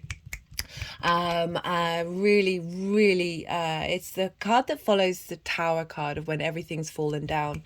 And I love this card because she is unclothed, she is unmasked, she is closest to her authentic self as possible. You know, we've got the Star of being able to hope and dream and realizing your own star light within you. We are third generation stardust, guys. And I like it's the combination of the Earth and the galactic energy coming together to really transform and realize your own divinity and mortality, that human space, that 3D space with the 5D space combined, particularly with the 12th house of this deep healing happening for you in the house of hidden house, the house of depression and loss and grief, but it's also a huge house of magic. And we've got the Victory card. Love this card. So this is an individual, essentially what's happened is everyone's worked together to be victorious over something, but this figure has taken on responsibility. They're all out about to go and celebrate and feast and drink. But it's not just about that one person, it's about the collective as well. And so for the 12th house, it's like, this is you, and all the other people are all the different versions of who you are, all those hidden aspects of yourself. They're all coming together in victory and celebration. So, you know, we are the universe manifest in individual form, and at the same time we are multifaceted, multi-dimensional beings. There are so many layers to us that getting the ease of being authentic to all of those things and transmuting whatever energy needs to be cleared that doesn't belong to you is now creating this victorious space of your inner mind. And then we have this is for the energy of the full moon itself. And we've got the card that wanted to come out 3 times, third time's a charm, finally jumped. This is the Seven of Swords. This can be about, not really, this is a very complicated card. It can be linked into procrastination, but it can also feel like you've not had your resources, all the resources that you've needed, and they've been taken away from you, and it's meant you've had to think differently. Perhaps highlighting the uniqueness of your creativity. Okay, cool. Because of that resourcefulness, of having, you're left with those 2 swords, and so you're having to think in different ways, really highlighting your ability to come at things from a different viewpoint. And we've got the Page of Pentacles, which is great. This is heralding a new way of looking, maybe a new job offer or a new way of looking at work, a sense of vitality, a sense of enjoying what creative experiences come through during this time in harmony with your hopes and your dreams. A page, as I said, very youthful energy. It's heralding in something. It's bringing something in. It's pentacles. This is work, health, body, the tangible 3D realm of this refreshness of now you're integrating, of being able to look at things with fresh eyes, with that uniqueness of that card that wanted to be hidden when I said that, which was obviously the message that wanted to come through, of being able to then bring in this uniqueness in the things that you do, and get your hopes and dreams in alignment with this new, not new, but unearthed, is always deep within you, of just being able to access it in a lot clearer. You're able to connect to the messages. Okay, so my hand is just sort of bashing my third eye now.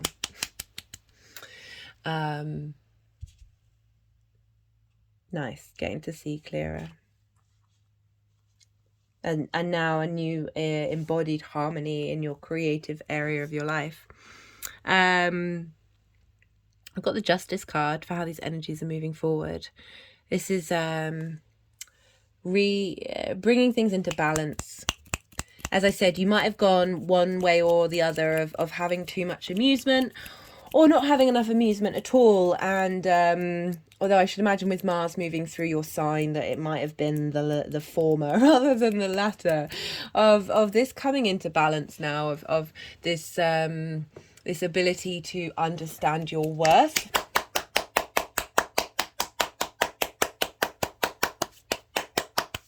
Means you're able, there's a clarity in decision making, so there's a clarity in equity coming about, and sort of long term making decisions for the long term based on fundamental principles.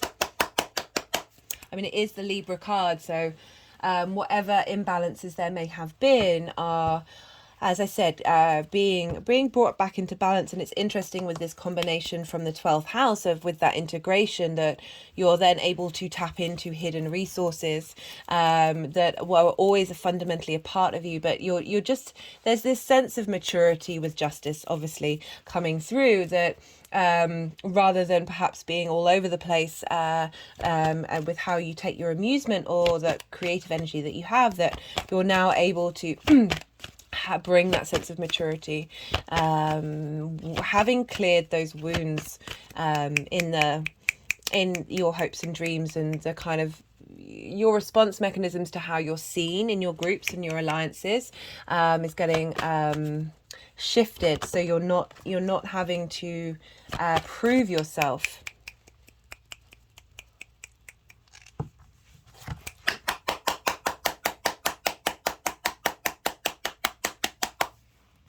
Right, now I'm going to pull some clarification cards. This is the numerology deck. We're going to see what comes up. It might be a message that has been missed in the tarot, or it might be a clarification of what's already been brought into the space. Okay, we've got the health card. Right, so the 12th house is about mental health and issues with mental health, of bringing that into balance. We can all suffer from that, especially with stuff going on in the 12th. You've had Uranus there for a while. Going to have Jupiter moving in there soon, so you're really going to add to this expansion, this sense of ease. Okay, we've got the Devil. That just flew out. This is the First Light Tarot.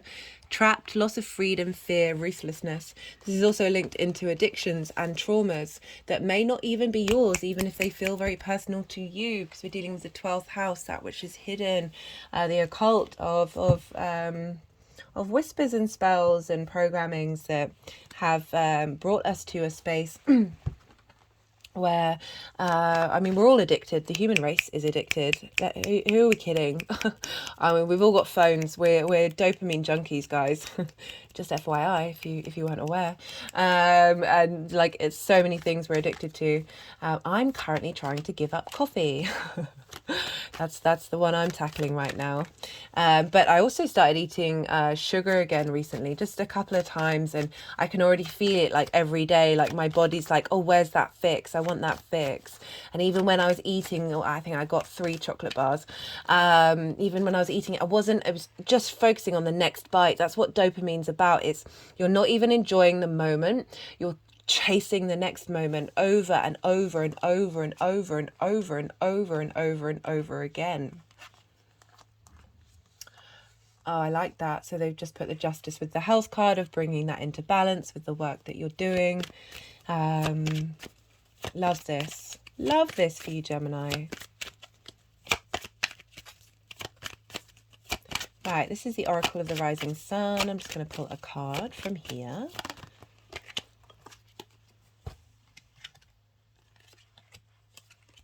Okay, no, they didn't want those. I try and not, when I pick them up, it's more I go into automative mode rather than me mode.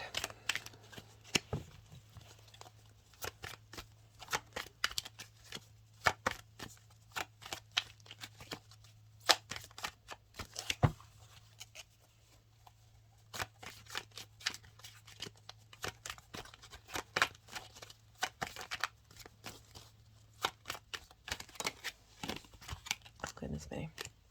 What's going on with my hands?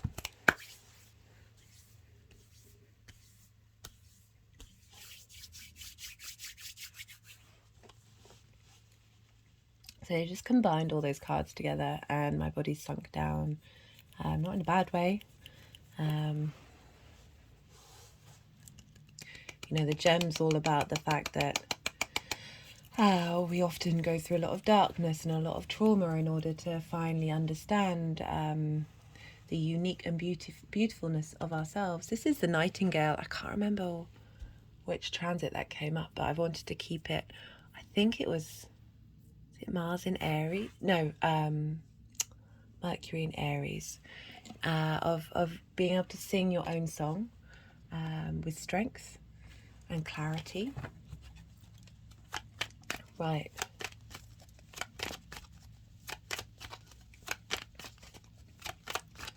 Let's see what wants to come through. Got publicity. Jupiter in Leo. That won't be for a while. But I just like to say it just in case it resonates with some of you. Some of you may have Jupiter in Leo. Of making your voice public with strength and certainty.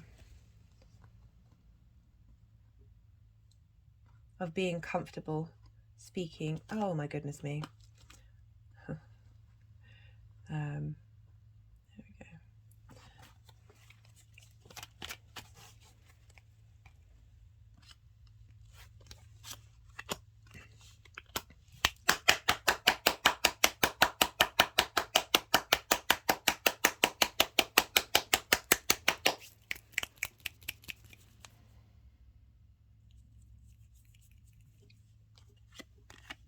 Yeah. I was just about to say, well, we did get the Star card as well, which another version of that is, you know, a very public space and being seen and acknowledged publicly.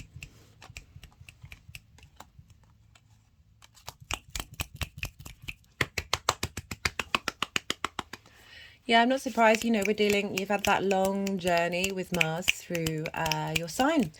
And now it's in the house of your value system of really giving support to your hopes and your dreams and manifesting them moving forward. Right, Gemini, I'm going to leave it at that. I really appreciate you watching this video, and I appreciate the energy transfer. Good luck out there.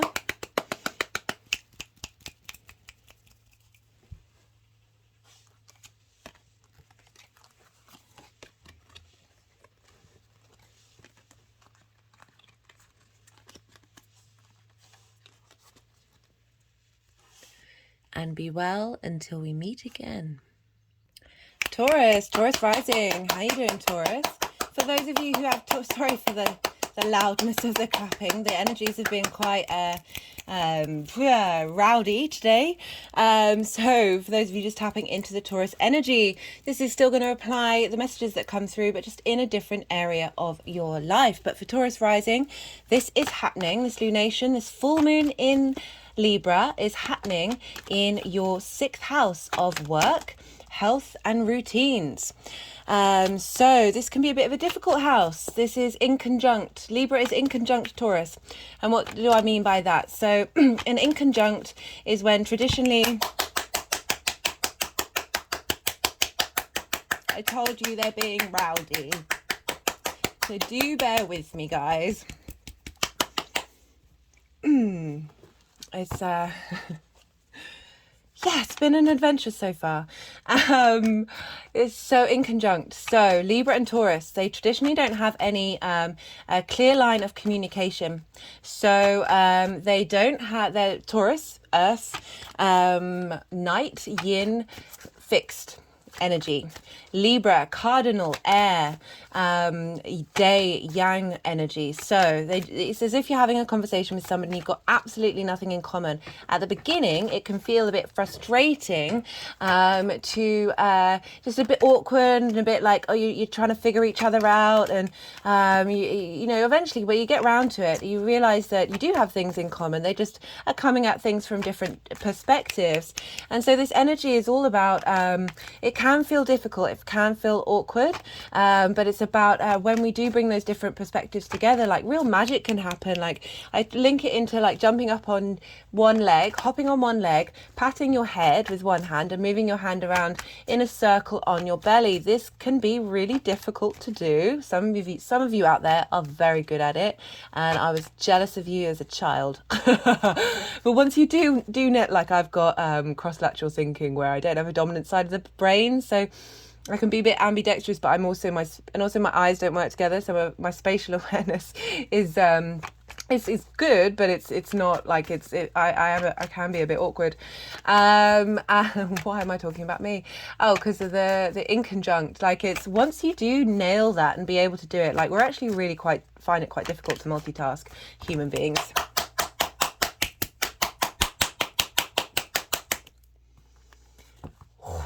I do apologize, Taurus. Maybe you want to turn the volume down on this one. Once we nail it, like there's such magic that comes out of here. But with the 1st house and the 6th house, this is the house of work, and health and routines. We need to put in the hard work in order to establish the routines, to take care of our health. It can also be dealing with co-workers and pets. But the reason why this is difficult, because sometimes we don't want to do it. Like human beings struggle to basically take care of themselves in an authentic adult way, so it's why these houses can be a bit difficult, but that's just an energy that we don't have to take on board. Anyway, you've got the moon here, highlighting where the hard work you may have done, how you being able to bring things into balance, highlighting where things that past triggers that are linked into your work and like taking care of your health might come up, and just to highlight how far you've come, or highlight the things that you need to address during this time.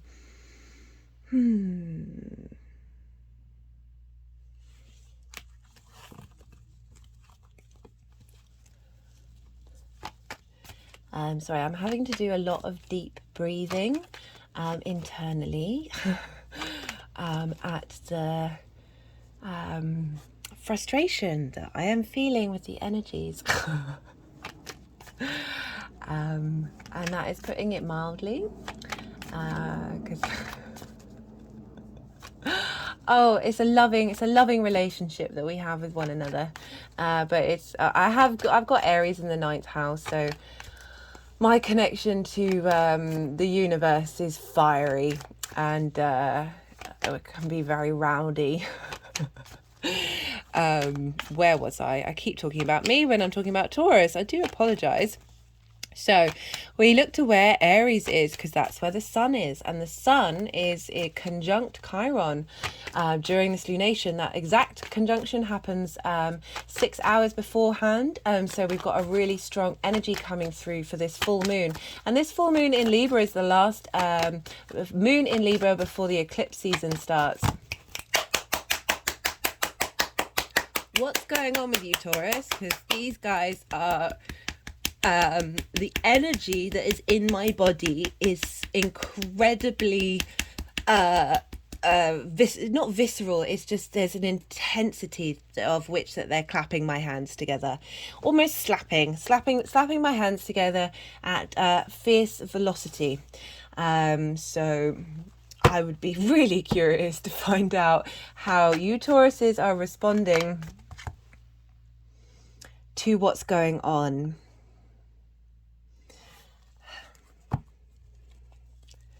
So, Taurus, you have Aries in your 12th house. You've had a lot of action here. You've had a lot of support to help integrate this hidden part of who you are. It's the hidden house. It's the house of mysteries. It's where we contemplate the constructs of who we are, the hidden parts. This can be our traumas, our limited belief system. This is also where perhaps the hidden parts of our soul are, the true essence of who we are. This is a house of magic, the unseen, the occult. This can be a space for grief, loss and depression, but I feel like you've had a huge boost and burst with the energies that have been moving through Aries to help support you, because you've got Uranus in the 1st house, which could be why the energies are being so utterly bonkers in the force in which that they are trying to apply themselves. Because I could keep shuffling, right? This is why I get frustrated, but the energy is so strong, it's like it has to come out. So I do try and keep shuffling, and then no cards come out, and that's because they're telling me off for exerting my own will. Oh goodness me, it really is intense energy. Anyway, 12th house, so a lot of support. Chiron's there with the sun. Now, in the mythology, I recommend you check out the collective reading that Chiron was abandoned by his parents, and he was fostered by Apollo, who was the sun god. And Apollo helped teach him music and the healing arts, as well as many other things, as did Artemis, who was the representation of the moon. So with the moon and the sun here, really supporting Chiron on its journey of turning the wound into a medicine, of learning that the pain that we may have gone through has shifted and changed us and elevated our space. So the sun, the illumination, this divine wisdom, this sense of vitality coming through into Chiron, and really helping unlock the mysteries of those wounds and help us heal and grow, and as I said, become our own teachers of those of that pain.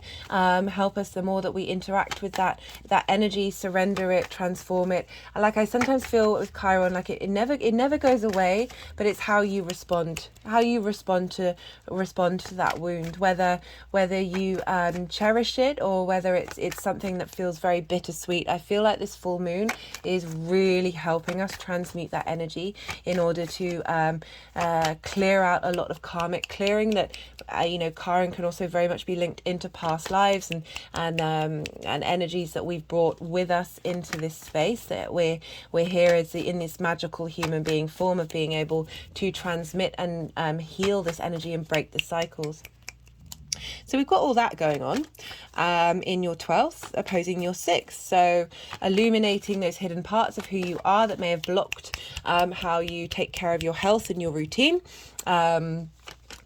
Or highlighting, as I said, the growth that you've been doing, the wisdom that you've had, and how that's really been paying off in your work life, really been paying off in how you take care of your health now that these things are being illuminated, and wisdom is helping you expand and understand and bring cohesion, very Jupiterian energies in the 12th house of all those hidden parts.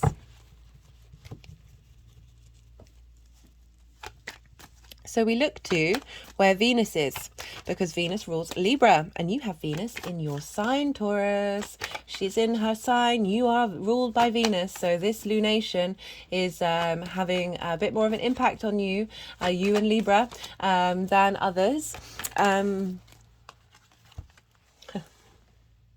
Oh, hey, Venus. How are we doing?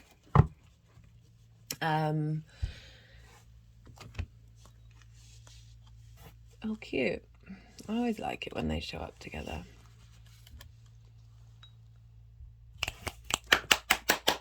So Venus is in your first house, helping sort of smooth over those eclipse series. I really recommend checking out the Venus transit, even though she's nearly at the end of it, because it might give a bit of, if you haven't already, she's hitting for all the main aspects that she's making, it's hitting those 4 eclipses that we had last year.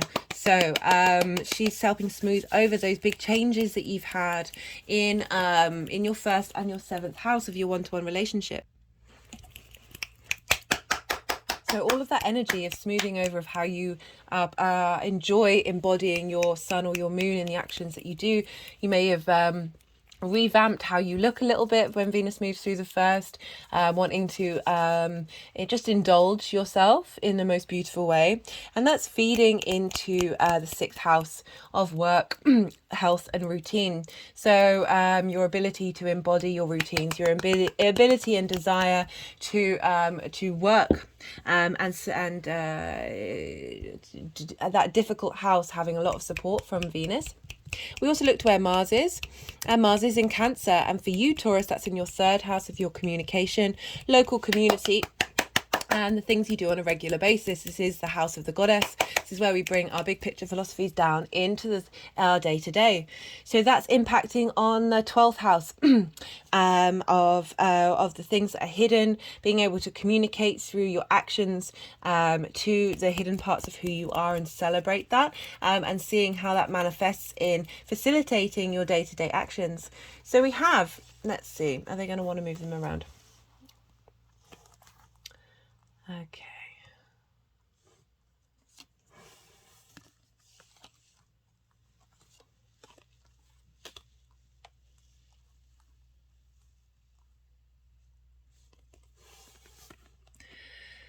So this is the Uranian energy, the pile. This is about when it's going exactly over the degree of that Taurus full moon in the sense of yourself. This is, I love this for you, Taurus. This is your I love the combination of the Fool and the Emperor whenever that comes up, is the Fool, you're starting a new journey. You're able to look up, smile brightly, be with an open heart of anything that may happen. There's a sense of naivety about the Fool, but there's a deep wisdom in that of really being open up to the possibilities of the universe. And then we've got the Emperor card, which is about knowing your own sovereignty, knowing your own divinity, and the combination of those two of the one of my things that I always think is and talk about is how to bring in that wisdom of the elder person and the joy and wisdom of the child together, and that's how we as a human race are really going to thrive. And then we've got the Emperor, this old, in this deck is an older man with the youthfulness of the Fool, of having that sense of knowing who you are and that sense of authority of who you are, and being able to make the right decisions while still having this very vibrant, beautiful, youthful, innocence way of looking at your new adventure of self, your new way of embodying your journey in a very wise and grounded space. With that Uranus transit through your first house, very powerful transit you're having, Taurus. especially at the same time as the eclipse is as well. Mental. Right, so we have for the energy of okay.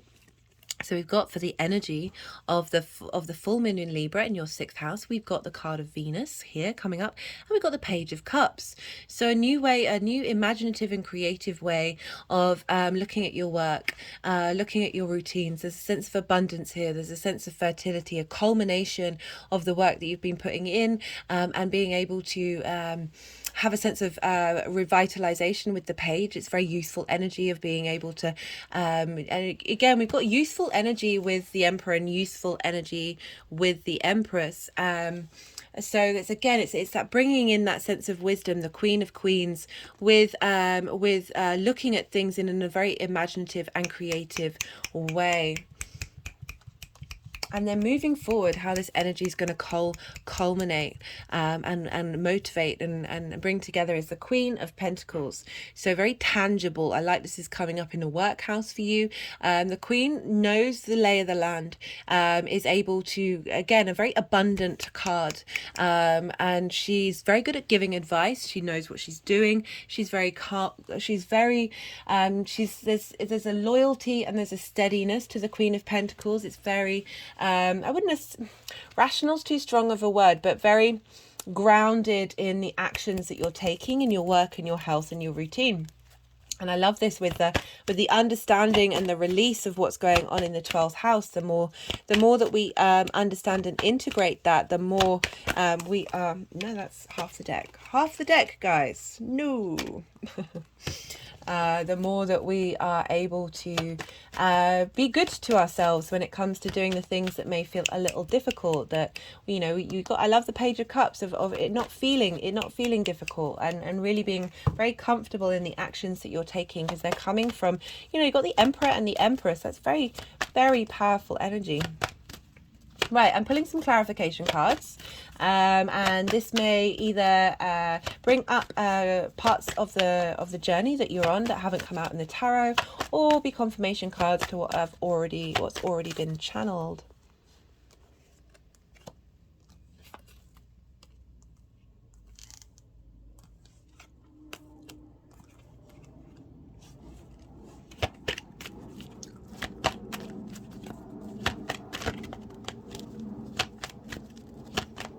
Such a great spread, Taurus.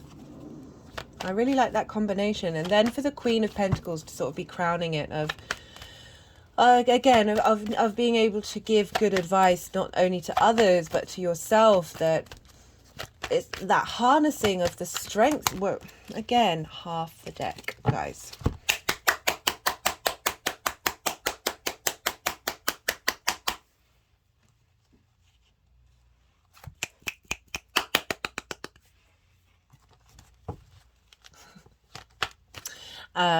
Harnessing that youthful energy and the wisdom of knowing the cycles, and knowing that you've got that strength to be able to make the right decision. Not only for the benefit of you, but for the benefit of others as well. Because, okay. That's actually hurting.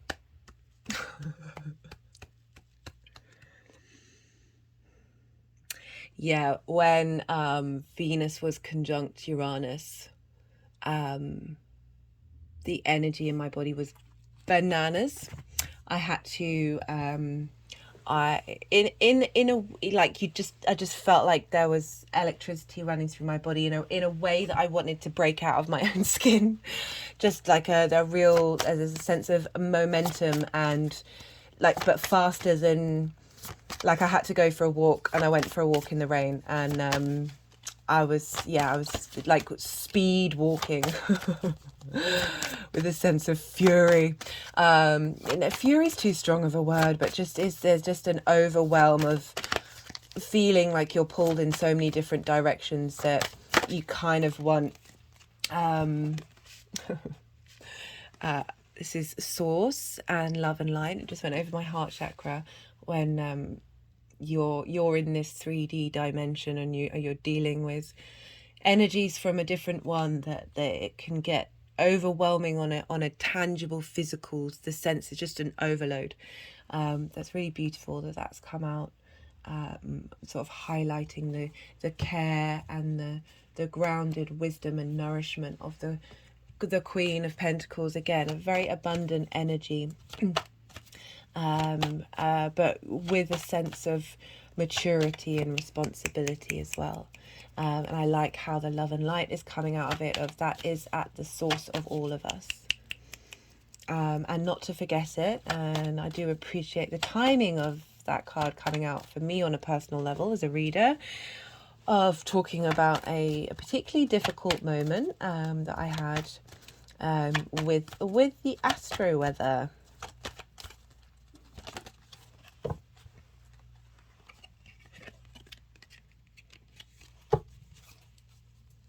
Okay, we'll see if that one wants to come out.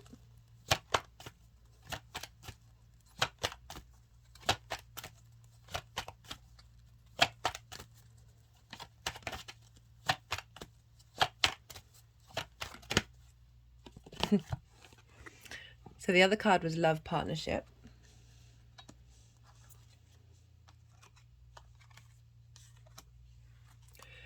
You know, a lot of tarot readers, you know, when they see the Emperor and the Empress card come up, immediately connect that with sort of divine counterparts. That may be something for you, Taurus. That very much may be the message that needs to come through. However, perhaps you're working in harmony with a partner in six, because we're dealing with the 6th and the 12th. Like, it's just astrologically, it is not. It doesn't seem. I wasn't appropriate, but I see it as this union of these parts of who you are, because we're dealing with the 12th, and an illumination of perhaps the hard work that you've been putting in, the sense of abundance that you've been cultivating. And I really do like that sense of authority that's coming through in yourself, and how that is going to be reflected in, as I said, in the abundance that you're creating in the 3D realm, because we do have the Queen of Pentacles that's wanting to crown all of this energy together. And with that love partnership card, so we've got convention and riches here as the final two cards. So, you know, this cards does tend to come out when we're talking about the 12th house, as in all the different parts of who you are, this convention inside this home, and in particular because of the child as well, of the traumas we may face as a child, and how they can be locked away, and how the convention card is very much this opening up and understanding, and bringing all these energies together. And, you know, you got the Emperor card that came through with that as a sense of giving a sense of authority and justice. Like a good emperor takes care of all the people that it rules. And I don't know if you just saw that, but my hand went over the convention card. And then we've got the riches card, which is the richness that we have when we integrate ourselves. But this is also coming up in a workhouse, so this can very much mean riches coming through for you on a 3D level, as well as the inner work integration level as well. I'm loving this for you, Taurus. Okay, I'm gonna leave it at that, Taurus. I feel like that's a very succinct, little clear message that's coming through, that I'm gonna so I really appreciate you watching. I really appreciate you watching. And sorry, the energies are just doing weird things. They're doing more weird things on the altar. I really appreciate, that's why I'm a bit distracted. I really appreciate you watching, and the energy transfer. It means the world to me. And good luck out there, Taurus. Lovely spread. I'd love to hear from you if you feel so inclined. But otherwise, be well until we meet again.